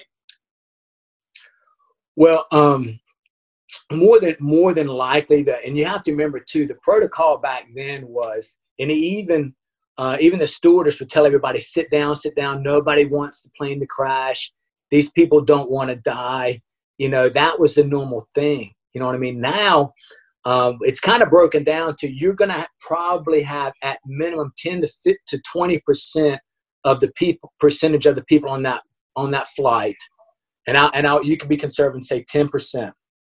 Right? You've got 50 people on the plane. Guarantee you there's 5 people on that plane that will freaking go off. They will die right there at a drop of a hat to do what they need to do. You know what I'm saying? And they're going to make it happen. So statistically, it's going to be really hard for somebody to do it the way they brought the pod off. With the pod is where the pilot's at, and keeping that locked and stuff like that. So protecting them is probably the biggest thing, you know. Your biggest stuff now is just to have some drunk asshole on the plane, you know, giving the stewardess a hard time or something like that. Yeah. And those are situations that you have to figure out, is it worth getting involved in, and how much is it? Do I want to be the tough guy to settle this drunk down? Next thing you know, you're hurting some dude, and now you're missing your next connecting flight because you had to tune this dude up. Right. And so you almost have to wait until you synchronize by the stewardess to make sure that you have some kind of support element on their behalf. This is my recommendation, but every situation is different. You know what I mean? To where you may have to end up doing something, but fighting in the plane, you know, the hallway, and we did a lot of our training, developing some of the curriculum. I remember some of the stuff I didn't like, and I got this collegiate wrestler and another guy who was a brown belt or purple belt in jiu-jitsu. And I said, hey, we need a plane. So we spent 2 days in a plane beating the snot out of each other, right? I mean, just getting after it, you know what I mean? And we created some protocols, but it was a little can because it wasn't full of people. You see, that's the whole thing that kind of threw a lot of it off too, is when you get knocked over in somebody's lap, you know what I mean? And the way the armchairs are, you know. But I'll give you one hint that I'll throw out there if you're fighting on a bus or a plane, is if you tie up and lock up with somebody, either drive forward or back up and take your spine, right, the bottom of your back of your tailbone, and let it split the back of the seat, right? So if this is the seat, let your butt come back and wedge right there. That's going to give you, when he drives you, the ability to tilt and raise and drive them over the armrest on the other side. Right. If you get caught and driven an angle to where it clips your leg on the seat without your leg being there, that seat and armrest is going to trip you up. And next thing you know, you're going to be stuffed down in the seat, you know, fighting from, if you're lucky to even get a guard, you know what I mean? Yeah. Because the confinement of it, you can bring a knee up and do some stuff and start to work from there. One of the products that I developed back in '99, I actually had a patent on it, was called the defense band. It was a watch band that you did a Ezekiel choke with, right? And actually, I got an old one here. I took it off the market because there's this crazy thing, right? It's called liability.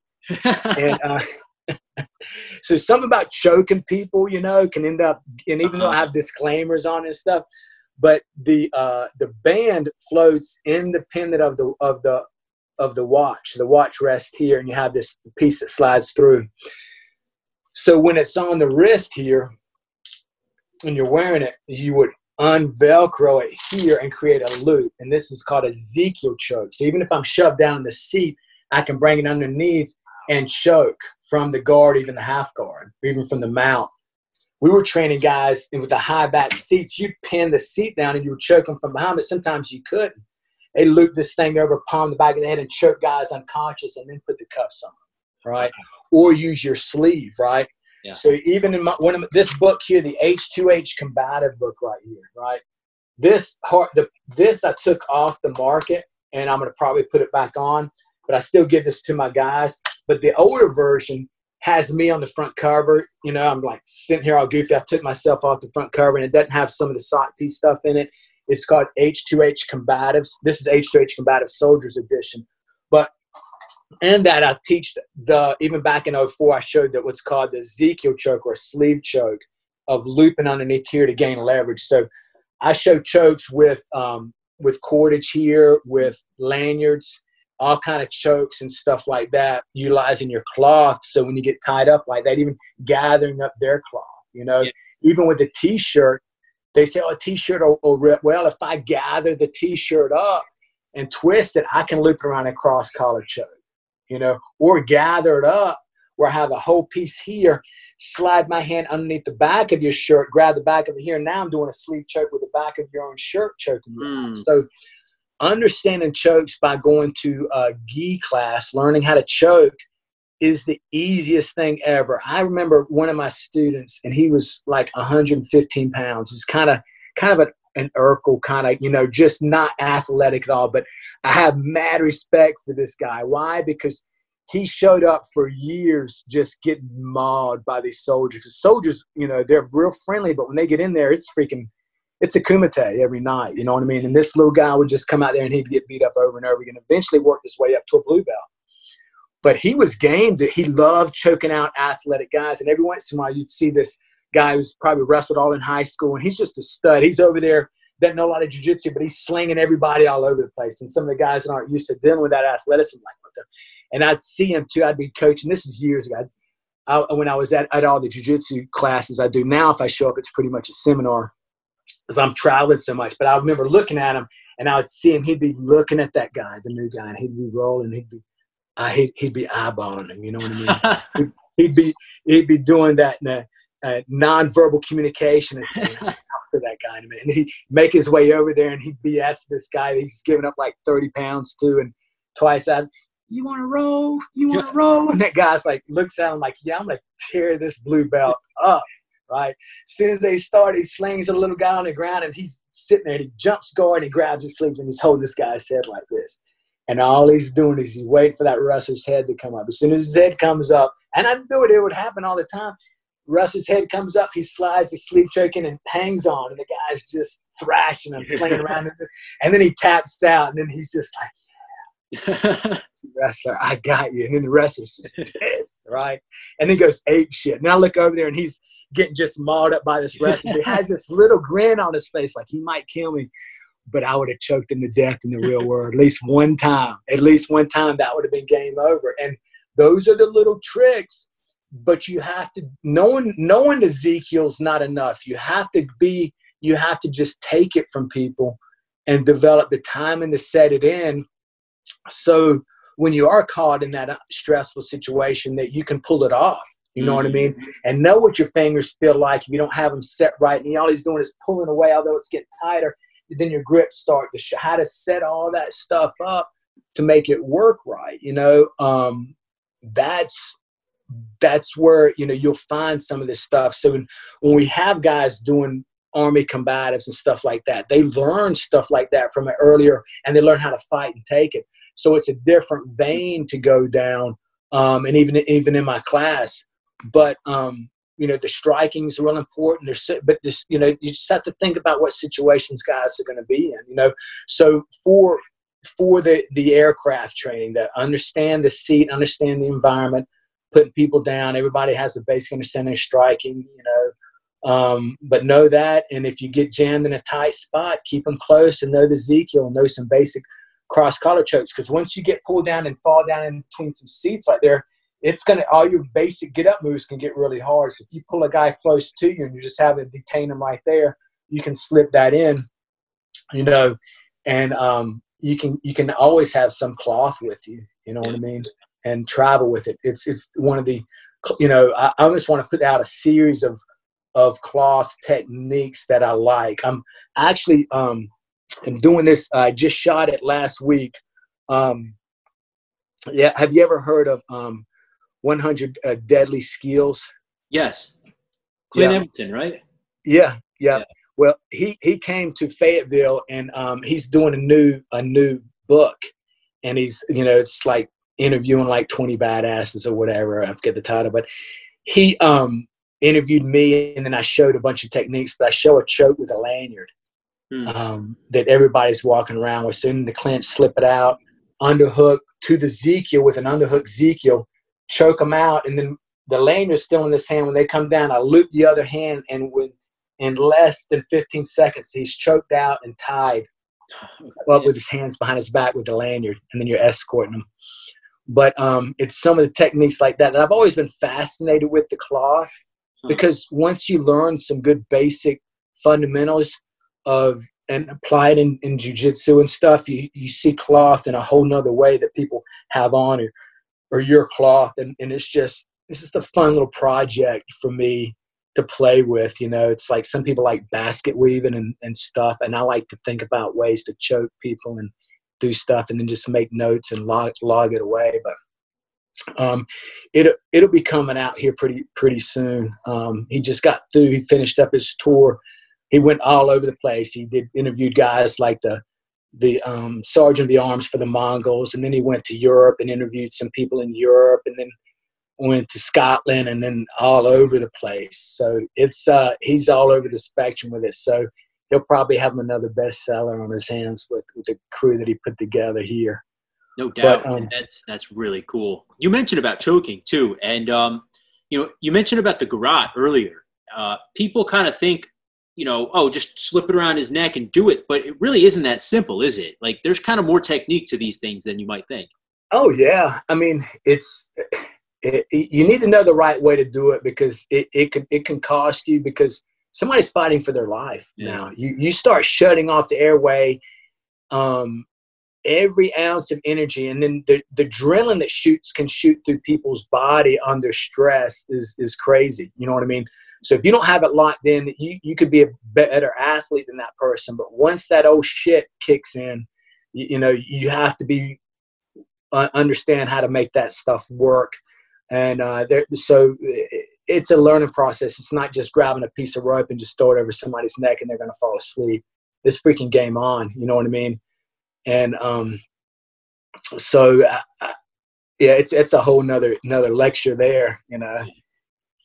Now, I want to touch on this briefly. Jiu-jitsu training for sustainability. You mentioned that earlier. Now, I think personally it's kind of the best thing you can do to, you know, sustain your fighting abilities. But I always have said you really should be learning some dirty fighting as well, whether that's, you know, Krav, and I've got my own opinions on that, but like something to supplement, right? What should come first? Should it be jiu-jitsu and then you learn, you know, how to gouge someone's eye or whatever, knee them in the balls, or should it be kind of like the other way around? You learn some dirty, simple fighting techniques, then you do your jiu-jitsu. Well, you can, depending on what you're doing, you can kind of play with both, but you have to be able to dominate the position. You know what I mean? I've put thumbs in people's eyes, and I've talked with guys that have gouged and raked and done stuff with eyes, and it's you know, it's not as easy thing, and it depends on the fight and what's going on and what their mindset is. Are they on drugs? Or the effects of adrenaline going through their body? But I had operators that have done it, and guy grabbed a weapon, and one dude grabbed this dude by his face, but this dude was a monster, and he grabbed some guy and he grabbed him like this, jammed all the way down and put his thumbs into his eyes on top of him, right? But you know, there's the whole, you know, I teach, you know, the eye rake of you know, bending the fingers here, so you're using it as a jab, but you leave your fingers slightly bent so they don't break. So and then you're snapping at the eye, so it's almost like thumping the eyeballs to get this. So understand that that's easy. If I grapple a guy and I want to train eye raking, I'm just going to take and I'm going to wipe their eyebrow. You know, I say, hey, wipe the eyebrow. If I can reach up and wipe your eyebrow, now it doesn't mean I'm taking you out of the fight. It means I use it as a distraction. kicks to the nuts. I've seen people drop, but I've booted people in the nuts in fights on the street and wonder why that guy's still fighting me. But I worked through it.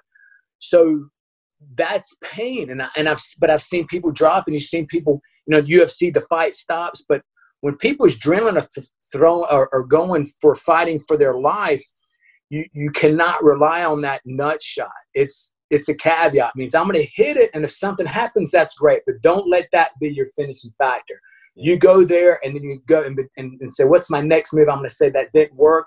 Maybe they got all their mess cut off. Maybe they have a cup on. Maybe they're on drugs, and they're not even going to feel it, because I've had cops that have booted people in the nuts, and like, hey, this dude was on drugs, and you couldn't do anything. Well, the only thing that enabled you to deal with this guy, you couldn't even knock him out. They would talk, one of my buddies was talking about some of the Samoans, and when they would get on PCP, and like, dude, we hit this dude in the head. We did it. The only thing that we could do to finally stop was choke him out. He was beating everybody up. Freaking, they hit him with everything. And until they got to these arteries and shut it down, it was there. So, but use it as a tool to get what you want. You got your biting, you got 32 edge weapons in your mouth right now. Anybody can bite the tip of somebody else's nose off, or an ear, or an eyelid right here inside the clinch. So for me, I'm cautious on where I'm putting my face in a double collar tie up. Am I using my forehead? Am I here? Am I controlling it? If a bite down here is not going to bother me too much, I don't want my nose bit off. I don't want my eyelid bit off. I don't want any permanent facial maiming. But, I've had a guy, one of the guys that was, and he was a respected guy in the community, one of what we're doing, but he was not big on jiu-jitsu. He was a boxer, and he was, and there's been so many characters that I ran into over the years that are really about what they're doing. And this guy was a really good striker. He'd gotten a little bit older, but he was with us in some of the classes that we were doing. He would and it got to the point where he and I would butt heads a little bit. But when I would teach some of the counters to the choke, he goes, you need that, just bite him. If he does this, just bite him. Just do this. Like, okay, you can bite him, but people are going to, you go to bite somebody. If you go to bite me and my hand's here, I'm going to squeeze it so hard, I'm going to dislocate your jaw. If you take a plug out, I'm going to rip that up, and I'm going to shove my other hand under. And while I'm choking you, I'm going to chew your ear off if I'm not worried about AIDS, hepatitis, or tuberculosis, right? So he ended up coming back, and he was more my size, but I had one of the guys that worked for me was about 165 pounds, older guy. And he would always kind of mess with him. And when they're like, hey, let's get it on. So he comes in there, puts the MMA gloves on. And my instructor says, all right, I'm just going to do open hand. And they fought. And the guy was like, hey, we're going to get at it, get after it. Well, my buddy, being smaller, he ended up spinning for triangle. He bit my instructor's leg, right? And my buddy was like, I couldn't believe he bit me. So I spun to an armbar, and I armbarred him. And I told him if he bit me again, I was going to smash it. I'm going to close my fist, right? But when he bit him, it left teeth marks on the inside of his leg. But he just switched to something else and would have broke his arm. You know what I mean? And then he was like, hey, man, if you bite me again, I'm gonna hurt you. I'm going to get you in a spot to where I'm not even going to go for a choke. I'm just going to, abuse you a little bit more. And, I came into the tail end of it, and the guy was exhausted over there at the end of it because they kept rolling some more. But the biting's part of it, eye gouging's part of it. It's things you need to be aware of. But even look at the first UFC. I was watching the other night with my son, showing him some of the old school stuff. And what was his name? It was a karate guy. And he had Keith Hackney. Keith Hackney had Chemo's little Japanese buddy. I forgot his name. It was in UFC 2 or whatever. And he's punching him in the nuts, like from the side mount, just pounding. And the guy was still fighting, but he ended up going up to his throat and was squeezing on his throat, and giving a wedge at the same time back to hit him in the nuts. And the guy I think he just stopped because he got tired, or his throat was getting squeezed in on. But so I think they're great things to add. And I talk about striking, but so many guys even go to my course where if he gets in the guillotine, just grab his nuts and squeeze, like, hey, depending on the individual, you can tie that up. This is how you block it. This is why when I feed through this hand, I come here, I control this hand, I can blade my body sideways and still choke you out. And you can punch at the nuts and do whatever you want. And then I'll take that shot because in about 4 seconds, you're going to be asleep. And then I'm going to smash you in the face because you hurt my freaking junk. You know what I mean? No. But, it can be effective. It just depends on the situation. Sometimes it works, sometimes it doesn't. So the end state is, look, be able to do it. Make sure you control position. If you're somebody, this is another thing. If somebody's side mount on you and you're in a bad leverage position, don't reach up and start poking them in the eye. If a guy's mount on you, reach up and poke him in the eye, or he's side mounted, what do you think he's going to do? He's going to be like, freak, that hurts. I'm side mounted, I have more leverage. You now start jamming my thumb in your eye, and you can't stop it because you planted that seed in somebody's head. So understand once you start adding that to it, that it has a flip side to it, you know, that you're doing it to make somebody move or understand what's going to go on, but you still need to talk about it, you know. Strikes to the throat. I like strikes to the throat. If you can do it, you got your brachial plex, you got your windpipe, you got different things there, but they are not great once the fight happens. They're preemptive strikes that work very well. So if I'm going to mug you and you're not in your flinch response enough to let it land, it can be devastating, as you know, some of the brachial plex strikes, or you know, strike crushing the windpipe, causing it to swell. You know, and that's where you're going to get your real issues, is once that gets hit really hard, it starts to swell. It could, you know, could potentially kill somebody. So they can be effective. But once the fight happens, if people learn to tuck their chin, it's not going to always be there, but it could be. So I touch on that, and I lecture a lot of those things. You know, you're biting, your eye gouging, you know, even somewhat managing the head control with the hair pulling and small joint manipulation. All these things have to be talked about, but people need to put them on the shelf where it makes sense for them and where they're at inside the fight. You know what I mean? Yeah. So what bothers me is when guys just show up to do stuff like, oh, if he does that, their whole answer is hit him in the nuts. I'll just hit him in the nuts. I'll grab his nuts. I'll do that. I'm like, okay, well, you know, some people are just going to take it. You know, I remember teaching knee mount cuff, and your knee mount guy, well, what if, you know, every once in a while you get, what if he reaches up and grabs you by your junk? You know what I mean? Like, well, you know, I'm either going to take it or I'm going to hurt him real bad. He's going to get punched in the face right there. He's going to grab something else. Or if I'm knee mount and have all my plates on, I may just drop my plates on his face and then pop right back up and smash his face with my plates, or manage the hand from the very beginning. Yeah. You know, but the thing is, people will fight through this stuff. Under the effects of adrenaline, that's what adrenaline that your body secretes, which allows you to take a tremendous amount of pain, allows you to be a little bit stronger for a shorter period of time, but it will exhaust you. You know, you have a big adrenaline dump for a second, it spikes, and then you're having to recover. You know, a lot of soldiers are getting altercations and didn't last very long, but that adrenaline dump happens, they're exhausted, and they could be in great shape. So, you know, learning how to manage your adrenaline dump, you know, is key. Even for fighters, you know, fighters will show up with their, you know, iPhones in and everything, listening to music, because they want to stay in a happy place. Because if they start thinking about the fight, you know, 6 hours before the fight too much, their adrenaline is going to start flowing, and they're going to be exhausted when they walk out.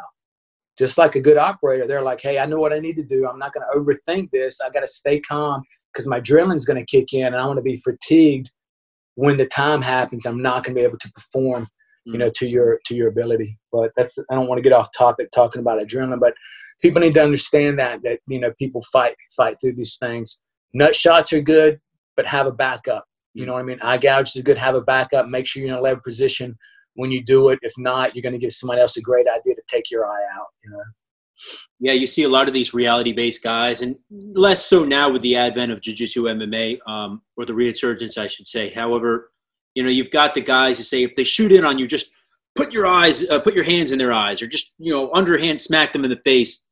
It's not so simple once you get into it, I think.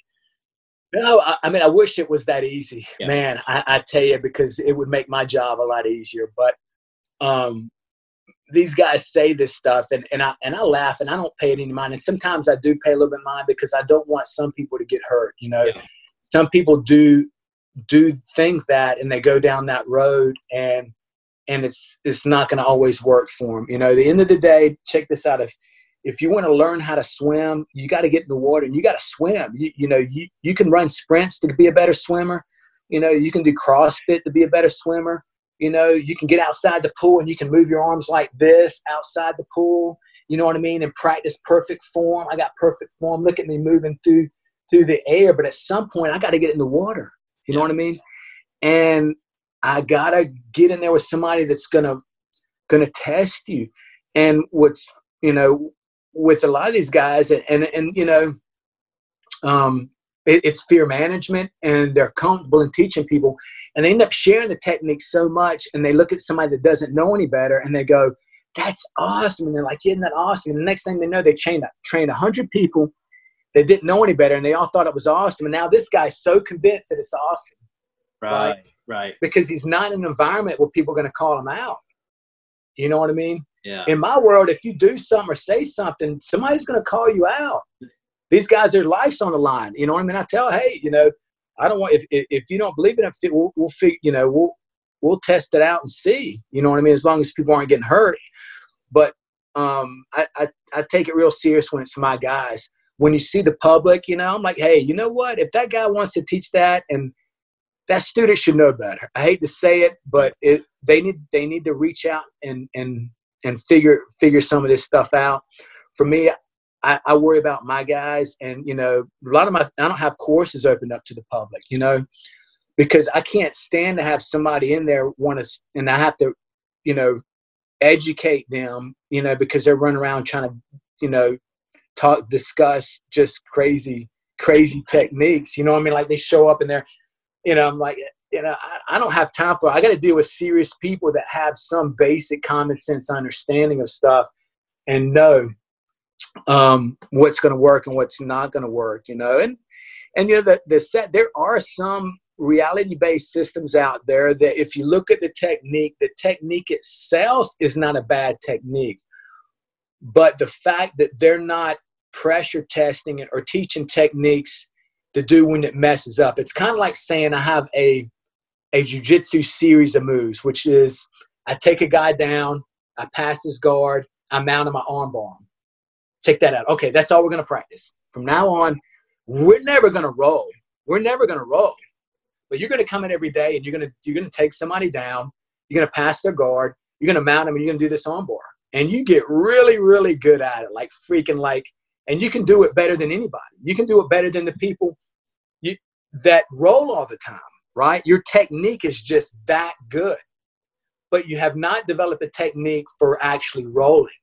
So as soon as you get resistance on a person that's really going to challenge what you're doing, it starts to fall apart and your technique starts to fall apart. And you can't say that technique's going to be there because you may take them down past the guard. We're like, well, the mount's okay. I finally get the mount, but the arm's not there. Now, I was not expecting that arm not to be able to lift up or do what I wanted to do. What else am I going to do? You see, and you're in the stressful situation. And that's where I advocate, you know, do jiu-jitsu, do sambo, do wrestling, do boxing, do Thai boxing, do something where there's another human being that's going to take your candy from you. You know what I mean? And it's going to challenge you. If not, if you're just showing up and you're doing repetitive movements, and no matter how great that technique is, it may not be there for you. But, you know, you will have some guys that fight a guy that doesn't have a clue, and they'll keep them, what I call is keeping them in your rut of attack. If you can keep a guy in your rut of attack, and I taught this in jiu-jitsu and MMA, as long as he's in my rut of attack, or I'll tell a guy, hey, I just let you, I hung out in your rut of attack, and it's very vicious, but once it deviates, you're having a hard time getting back on it, which means they have a sequence of moves, and if you stay in a certain spot with them and you start bouncing back and forth from several attacks, from armbar to a choke to taking the back, and they're so good at bouncing these back at you, they're really going to probably catch you with one of them. But as long as you avoid that, then you're good. They don't have these layers of inside of their game to do that under stress. And that's where you really learn how to, and that's what's made jiu-jitsu so popular, you know, more so than wrestling, more so than catch wrestling, more so than that, is because they teach a weaker guy how to fight from their back and survive. And if you're that 105-pound guy that's Urkel, that really can't fight, you can get on your back and you can submit a more athletic person that doesn't know anything. Yeah. And you can roll and not get crushed with the intensity that you will in freestyle or Greco wrestling or in some of these other ones. But these other grappling skills are really good too. You know what I mean? But what's made jiu-jitsu so popular is it's geared towards the average person to really have a chance to beat that athletic guy, as these other systems are very good, but that, you know, they don't spend as much time in on their back. You know what I mean? Yeah. Which I'd rather be on top anyway. I mean, my jiu-jitsu was probably more of a rest. I wrestled in high school, played college football, and did some intramural wrestling. So I probably had more of a wrestling jiu-jitsu feel, you know, Yeah. catch wrestling mindset. But jiu-jitsu is really, you know, where my heart's at. But, you know, if that makes any sense. Makes complete sense to me. You know, it's really difficult, I think, for your average jiu-jitsu guy who didn't wrestle in high school or anything to go against an athletic wrestler like that. It's just they're a harder person. They have more conditioning. They're just, you know, better at takedowns, everything. It could be really tough. But I think the only answer to that really would be jiu-jitsu, personally, or, you know, another grappling-based system. Now, speaking about your average guy and girl out there, you have an MMA gym. Am I correct? Yes. And this is somewhere where we could go and maybe get a flavor of S.O.C.P, or is it more strictly sports-based? Well, if you show up, the guys that will be running the class are all S.O.C.P instructors. The two guys that run it for me now, they're both black belts. They came from 3rd Special Forces Group. So they teach S.O.C.P for me at the highest level. So if you ask them a question on anything, they will pull you aside and they'll tell you the answer. Okay. But if you show up to, you know, 2 nights a week we do jiu-jitsu and then we do some open mats stuff. That's, you know, more Gracie jiu-jitsu. You show up with the gi and it's going to be more formal. The other nights are MMA striking nights. But if you show up on our MMA striking nights, there might be guys doing some no-gi grappling, you know, more submission wrestling type stuff off in the cage, and it's primarily based on staying standing and defending the takedown and keeping the fight up. And we implement elbows, you know, all your basic strikes that you see in MMA, and then the grappling's no-gi. So it's going to be more wrestling-based jiu-jitsu for the guy on bottom, but more wrestling-based for the takedown, and a lot of fighting off the wall. More so than what a lot of people will see in some of their gyms. We spend, 70% of our takedowns is just done off the wall of the cage. They learn the basics out in the open, but you need to learn how to fight and use the wall to defend or take down. It makes it a lot easier, and then controlling people in that tight area. But for my black belts, when they go through our self-defense stuff, we show them certain S.O.C.P techniques. So for a guy to become one of my black belts, he has to know basic techniques in S.O.C.P. He has to know edge weapon offense and defense, handgun takeaways, and they have to know how to be somewhat proficient with firearms and basic room clearing. Like, if I'm going to say I'm teaching you self-defense and I take a tool away from you, you probably need to know how to manage that tool. Even if you're going to put it on the ground, you still need to know how to clear that thing and put it on the ground and deal with this guy, or use it, you know, to some other fashion. Make sure it doesn't blow up in your face, or you set it down somewhere and somebody else picks it up and you get shot in the back of the head by somebody else. If you take a knife away or you utilize a knife, you need to know how to use that offensively. And, you know, and I say knife defense is more or less surviving the assault. You know what I mean? It's going to be a shit sandwich depending on, you know, unless grandma's coming at you with a butter knife, you know, and in that case, I'm your man. I'm like, I'll show you 1,000 techniques on grandma. As long as she's at least 85 or older, I do real well. You know what I mean?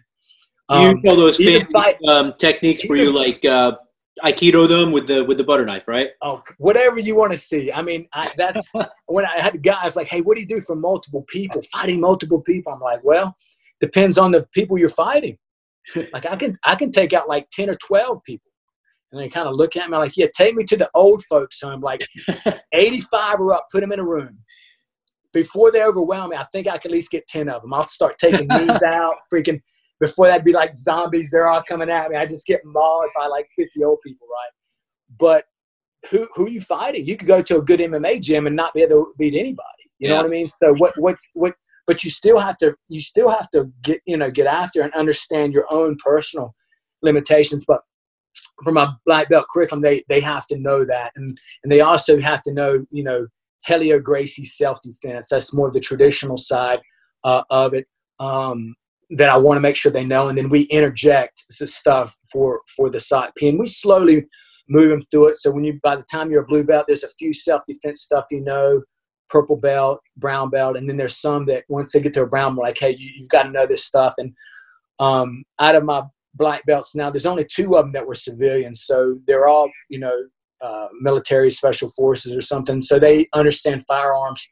But the other ones had to make sure that they had a basic concept of firearms. Nothing special, you know what I mean? Like, know how to clear your house if you wake up in the middle of the night and you have to, and your daughter's in the back room and you have to clear your house because the cops aren't going to get out, self-defense, you know what I mean? I'm gonna grab a firearm, you know what I mean? And it's not that hard to learn that, you know what I mean? Like, to protect your family. So I use the belts as a way. So even if the guy's like, Greg, I just want to do jiu-jitsu. I don't really care about the knife defense and the freaking shooting and like, well, hey, if you want this next belt, this is the carrot I put in front of them to get them there. But once they learn that skill, they're glad they have it. You know what I mean? But most of the guys that are there, it's a different mindset. But I use it for other stuff, like even some of the self-defense grabs, like collar grabs. I remember, I have all the fighters, like some of the fighters that have trained with me, like, Tim Kennedy? Yeah. He trained with me for 4.5 years. He was at my gym like every night. Phenomenal person, phenomenal fighter. But even Tim would be there, or even some of the other guys, and I would be like, all right, this is a white belt class. And they would jump in on the moves, but I would do a collar grab. I either do a takedown or some self-defense before we went to the ground. Like, we will do takedowns in jiu-jitsu, and we will learn some stuff. And we're doing the collar grab, and like, what the fuck? And you just see that, like, all these fighters are like, fuck. They teaching the collar grab. What the fuck? I don't want to do the. And then I'll be like, all right, here we go. And then what happens is, you've got the nonverbals that the other students are picking up on the fighters going like this. And then now they're like, what are we doing this for? Tim and all these other guys like, what the fuck? And I'm like making them do it. You know what I mean? And I'm like, all right, why does Jason Ply, I used to use Jason because he was one of my black belts, and he's in Washington State's phenomenal jiu-jitsu fighter, and he was fighting. And like, why does Jason need to learn the collar tie up? What is this going to benefit him? And they're like, well, when he breaks it off the collar, he can hit him with an elbow. And I'm like, no, that's not what's something. And I'd have 30 guys in there, right? And they'll all be like, with this stuff, I'm like, look, if an old man drunk or female drunk comes up, then they got a really good grip and they grab your collar. And all you know is to freaking elbow them in the face. Are they going to let go of your collar? Yes, they will. But what's going to happen? There's the before, the during, and the after. You're going to go to jail. So what this is a use of force. So if somebody grabs you and you realize that it's not worth breaking their arm, right? This is the way you can manage them. But in managing them if they do start to fight, you're still in a position to move up and down your use of force off of that basic grab. So it's making them more complete. Now, we only stick with a few basic things, but that's what I have to reprogram. And so what happens is, although these guys are phenomenal fighters and they have great bullshit detectors, that was one thing that they didn't think about. And then they're like, oh, okay. So now they're grabbing each other. Imagine they're just having some crazy chick that they may have hooked up with or stalking them or whatever, comes up mad or grabs their collar, or some old man that doesn't like them. They can, peel it off and not hurt them. But then if they need to, they can. And that's where some of these things have to come in, because there's been situations where, even people overseas talking about use of forces where, people have had to do that where, and handling it that way enabled it not to escalate, overseas or stateside. But anyway, I don't want to get off topic, but just shaping the perception of the viewers and then letting them know how I do it for my fighters if they're teaching certain techniques, how to think about it. And that's Team Rock, am I correct? Yes, Team ROC and .net. It's in Fayetteville, North Carolina, just outside of Fort Bragg. Cool. So this is a question that's been irking me for a while. You see Jason Bourne with his crazy like Wing Chun hands and his James Bond with the, they do a little whatever crazy sped up fight scenes too. Is that myth, or is that in any way reality? With the what I don't know the techniques which Just, techniques. basically how an operative, I guess you could say, would, be so well trained in hand-to-hand combat that he could fight, another trained martial artist and, do all these fancy techniques and, be so There's well only been a trained. few. There's only a handful of elite special forces guys, small, that they train on their own. They're not going to get that high level training through the. They're going to have to seek it on their own time. Now, there's certain units that I work with, and we have cadre there all day. You know what I mean? So they can come in and get it, but they're not going to be forced to get it. They're going to get it in a different time. Yeah, so it's never going to be the type of thing where you spend like a year training an operative in hand-to-hand combat and then send him out somewhere. It's always going to be more, we've got a couple days with this guy. Let's give him what we can, and then there you go. Buddy. Yeah, and that's a normal case. I mean, I wish if they did, they chose to do that on their own, or they took downtime to get to that level. But there are, there's units where they can get it inside the unit, but it's not forced upon them. They have to show their own initiative to get to that level. So for civilians out there who want to get a little bit of this S.O.C.P stuff, is there an option, or at this point it's strictly military? It's only military and specialty units. I'm looking eventually maybe doing some more civilian stuff, but it would be geared more towards the SOSD curriculum, because civilians aren't putting on kit. They're not doing an assault, but half the curriculum for S.O.C.P, in 2010, when it became a program of record, it's a accredited course for the military, just like the MCMAP is for the Marine Corps and the Army Combatives. So for our Special Operations Unit, it's counts towards promotional points. When it first came out, it was 90% assaulter based, which means it's about guys being in kit, coming indoors, cuffing, prisoner handling, detaining. Now, the Green Beret, the SF community is getting back to their omission set. So this course is now 50% assaulter-based combatives and another 50% plainclothes, concealed carry, that. So we've interjected some of the SOSD training into it because they're getting back to their old mission set. As during the war, a lot of the Green Berets, were assaulters and door kicking and stuff, but that's not what their main mission as a whole is. So so the baseline for it's the same. But if I go and do a S.O.C.P course for ATF or some of these, I still adjust it based on what they're doing, because even some of their assault teams have guys that are in plain clothes that go and lay eyes on target to make sure this is the house, this is what we need, or whatever, or in different entities, work into that as well. But so the baseline is still there. But for me right now, that's just been my main focus. And the civilian side of it, I'm busy doing so much of what I am right now. And I've I started venturing out, doing some with Clint Emerson and doing some of these other things that I did my book in 2004, and I'm like, all right, I'm not even going to mess with this civilian stuff anymore. But now, I've got some products coming out. There's a few things that I could show here and there, and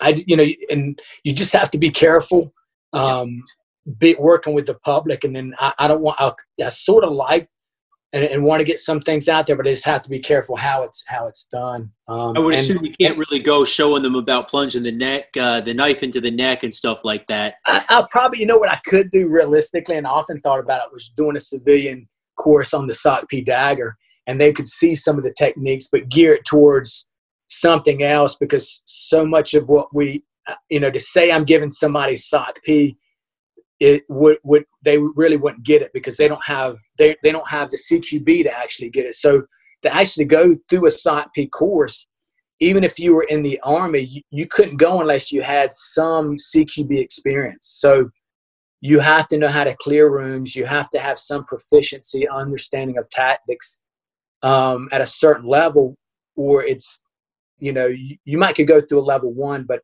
to continue past that, it's geared for people that already understand certain things.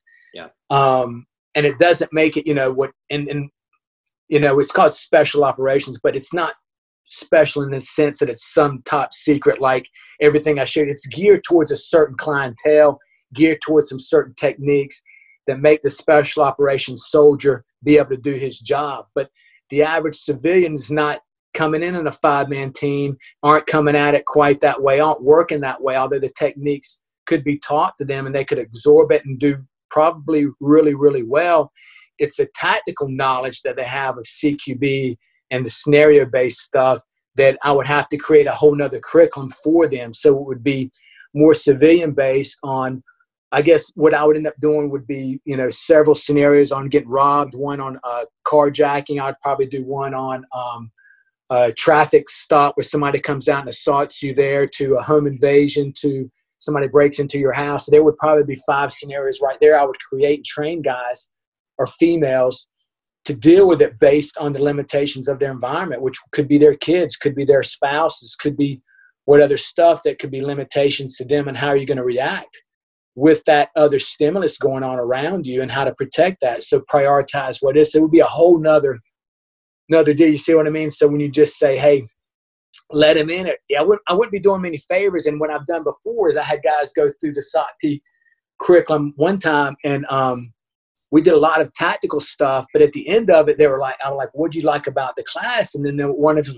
I liked it on the first days when we did all the combative and we were fighting and we were doing, the clinch work and the jiu-jitsu. I'm like, well, what about the cuffing, prisoner handling? What about the clearing of the rooms, the dig outs, the handing of, they were just like, could relate to it. Why? Yeah. Because they had this much CQB. They did a course, and the reason I let them come into it is because they said they went to this course and got some CQB training. It was actually a DOD squad. They were for bombs, and what happened was this DOD unit would have to come in, and even though the place was supposed to be empty, they still would have to clear it, and because there might still be somebody there while they're looking for booby traps and stuff. But they didn't have a real tactical background, so they had to go and get down there and interject them in this because they may run into somebody and have to handle them. And then it became, okay, if you don't have a background and knowledge and understanding of CQB, you may not appreciate the direction I'm taking the class. They would like to load this stuff, a little bit more, but it's more mission specific too. So you almost have to create another curriculum. But at some point I might do that, but I would change the name, Yeah. Out of respect too for the community and knowing that they're not getting the same course that these other guys are. But it's not that the course is like, super ninja, whatever. It's something that an average person can go through and do and function and deal, but it's designed for a different end user, And that's really, I think, very important about, to realize what system are you training in? What are you doing? For guys like me, I'm not going in there on the reg and doing CQB with 5-6 guys. But it may come down to it that I get mugged one day, right? Lord forbid. So you're absolutely right, I think, about that. Now, do you have any books available to the general public that we could go and? Well, I wrote this book, H2H Combatives, and you can probably find actually on Amazon. They have the first version that I went out. Invisible Cities Press, they did the first one that came out, and you can buy it. I don't really care, but they're supposed to pay me royalties on it, and they quit paying me, Hoist, Rodrigo, because Hoist was with them too, and they just stopped paying everybody. And I ended up in the agreement I had with them, if they didn't pay within a certain period of time, I'd get rights to the book, which I finally got the rights back. I had Kid Pleager help write it, so I bought his other half of the book out, and I published this book myself. But there's still the digital copies were getting out too, to where somebody had pirated the digital copy, and the company that I had distributing this for me was selling the digital copies, and I thought that they would. Then when I ended up getting control of all of it back, they were still being sold. I'm like, called the company. I'm like, hey, why are you still selling the digital copies? Like, it's not us. Huh. And so I called Amazon. I'm like, freaking, hey, who's this? And it got to be such a mess. They finally took them down, but I had to prove that it was mine. It became a nightmare. But needless to say, there's the older version, H2H. It doesn't have the Soldiers edition, which has the S.O.C.P stuff in it, but it has a bunch of techniques in it. And you can get a digital one for pretty cheap. You know what I mean? Like, I mean, next to hardly nothing now. But I'm not getting anything out of it. But, you know, if guys want to get it, I don't really care. I mean, it doesn't hurt my feelings. Get what you can get. But this, I'm probably going to have it up pretty soon and start pushing out on Amazon. But, you know, I don't hang my head on selling books and stuff like that. I wrote it, and it's what I make sure I have it is my students get this book. So what's nice about this book that I did in 2004 is it has some of the grappling techniques in it right in the beginning. And it has what's called option and follow-up techniques. So this red and yellow, that number coincides with the number up here. So if you get the technique or the technique doesn't work, you do optional follow-up. So it creates a metrics in the book. It's the first combative book that ever creates where I can't do the move or I did the move. Now where do I go? I go here to these techniques. And then you're like this inside the book. The first couple chapters are starts off with grappling. Doesn't mean you necessarily need to start off with grappling. And then I've got clinch work here. You'll see all the grabs from behind. Here's some of your century takeout stuff, the clinch work, the fighting with knives. And then I get into the striking side. You know, here's your palm strikes, even we talk about eye gouges and stuff. All that's in there. And then I even go into how to wrap your hands properly, you know, for sparring. Then there's another part there that goes to the anatomy. So if I get a shoulder lock on somebody, you can go to the anatomy section, and it breaks down, all right, here's what I'm tearing with the Kimura Americana straight arm lock. It starts off with pressure point stuff, but I put that in the right place. But look what I added for pressure points, the eyes. You see, because if I put my thumb in your eye, I'm going to get a reaction just like lifting up your nose. Strikes to the neck and stabs to the neck, common knockouts, skull fractures that can happen with pistol whipping and other things that we've seen. And then talks about, and then we have organs that you can strike, a place to strike on the body, knee stuff, blood flows. So I have some of the old World War II. I updated it though. You see that right there? I have with the heart rate. So your heart rate can be at 130 beats, but what's going to happen when you get cut? Your heart rate's going to speed up. Right. So now so the statistics change, but I have depth of cut and how long it takes you to go into shock and then lose consciousness and then death for different areas. But all that's subject to, you know, the individual, what kind of shape he's in, and even doing the research. You know, it was funny. I went to talk to some surgeons as well, and medics. You know, a lot of medics that were dealing with this stuff during the war. You know what I mean?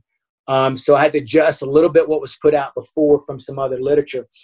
But the most common thing that a surgeon said, and made me think about it a little bit different, was, well, when people bleed that quick, before they bleed out, they normally have a heart attack. Why? Because they're not in shape. You look at a soldier and the younger people, they're in good enough shape where they can lose that much, 20% of their blood, 30, you know, and they still might be fading out or 10%. You take an out-of-shape person that loses that much blood that quick, their heart is going to shut down. And they say most of the time these vehicle crashes and stuff, and you know, you can know from the fire department, they lose too much blood, they're more than likely to go into a heart attack. So putting on the tourniquet or whatnot or shutting that down will help balance that, you know, because they're trying to reach this pressure. And it can't reach the pressure before, so the heart starts speeding up really, really fast, up to that 230 beats. Well, tell me an elderly person that can handle their heart rate shooting up that fast. You know what I mean? So those are things that need to be talked about, where those statistics can be. But it's a baseline to let people know combatively when you hit these different spots. And then also when I lecture that I touch the tonsils and I go for the windpipe and all these places, because you know, you've got your switches and valves that, you know, you switch to take something away from somebody, your valves are bleeding out, but that can take too long. If you shut off that airway right quick and mess with that windpipe or touch the tonsils, everything's going to this spot right here, right now. And that's what I want. It's not how fast I can kill you, it's how fast I can get you out of the fight so I can deal with your buddy, right? So if that blade comes out and it hits those tonsils and rips out on that windpipe, and all of a sudden they're just like gasping for air because they can't breathe, you know what I mean? He's still alive, but he's not messing with me. You change this channel. You know what I mean? So now he's focusing on that, and then now you can get your weapon system out and deal with somebody else. Or if you want to continue with that person, you can. And that's where it becomes the simple side of it. Okay, I'm not trying to hit all these, different spots on your body with the blade. I'm going to hit this spot just so I can get right up there and take that out, push you off, and get ready to deal with somebody else, or get my handgun out. I'm not pulling this knife so I can wound clear with a knife. Pull the knife because I couldn't get the handgun out, or I may not have had a through and through shot. Yeah.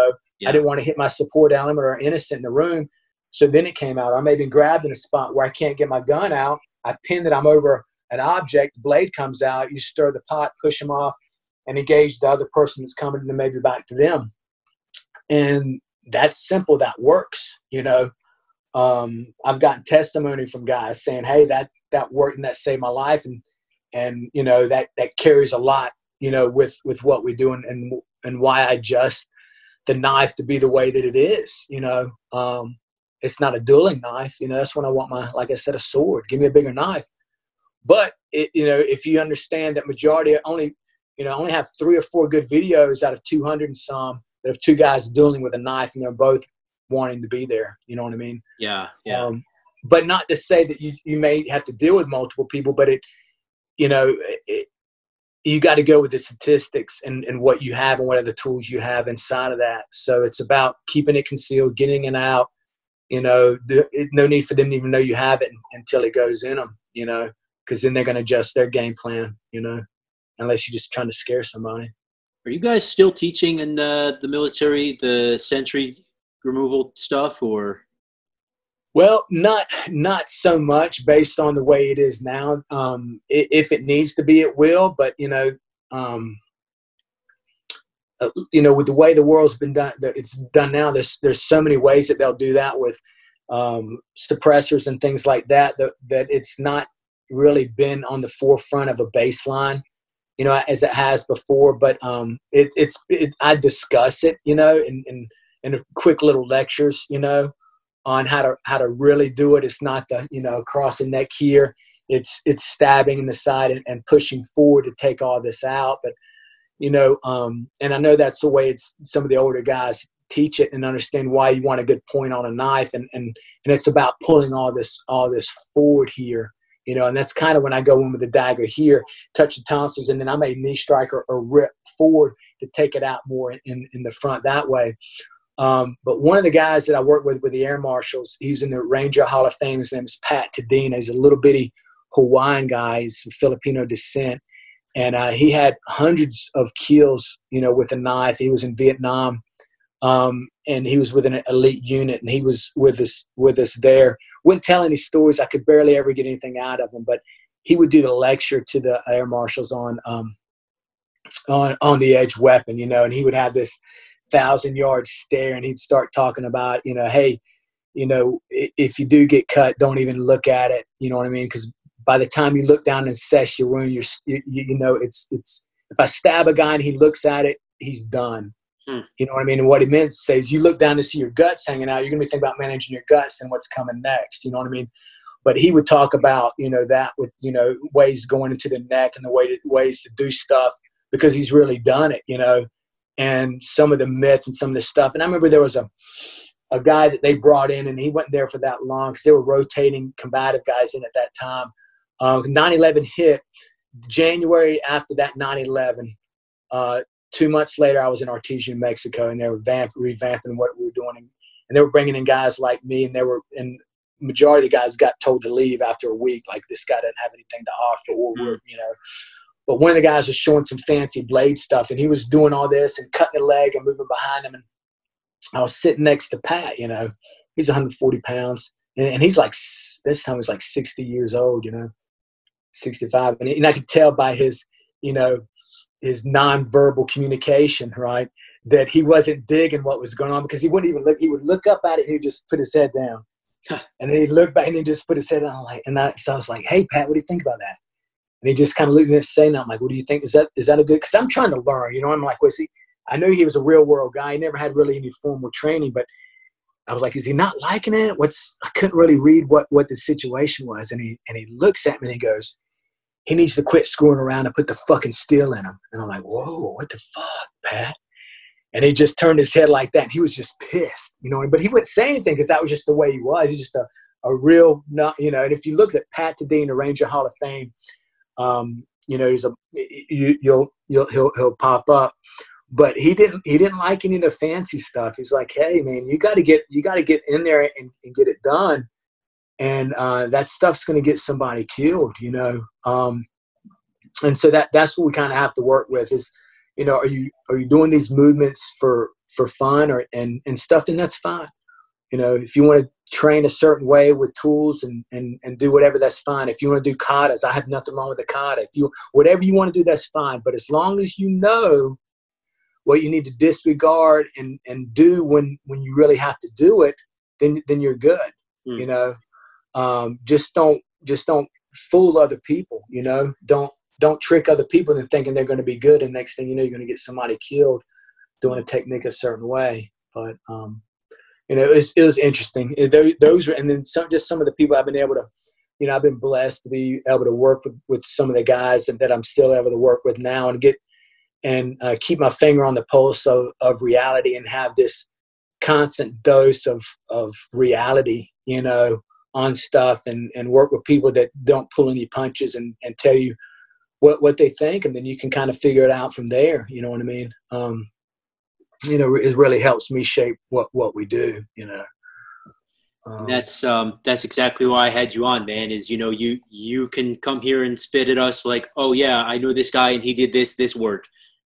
Or in my opinion, this probably, you know, isn't going to work for real world, but this would.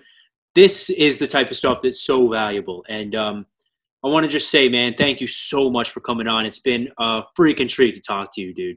No, I enjoyed it. You know, it's really nice because I get crazy here on my Corona vacation, and it's nice to be able to talk combatives and the people that get excited about this because, you know, my wife and stuff, sometimes they don't want to hear too much of the combative stuff, you know, like, oh God, you know, so I get passionate about it. So it's nice to talk with somebody that enjoys the same things and they're passionate about it as I am. Yeah, it's been tough with the Corona vacation, man. I've been putting the gi on my girlfriend here and using her as my human grappling dummy, but there's only so far I can take that. So yeah. Yeah.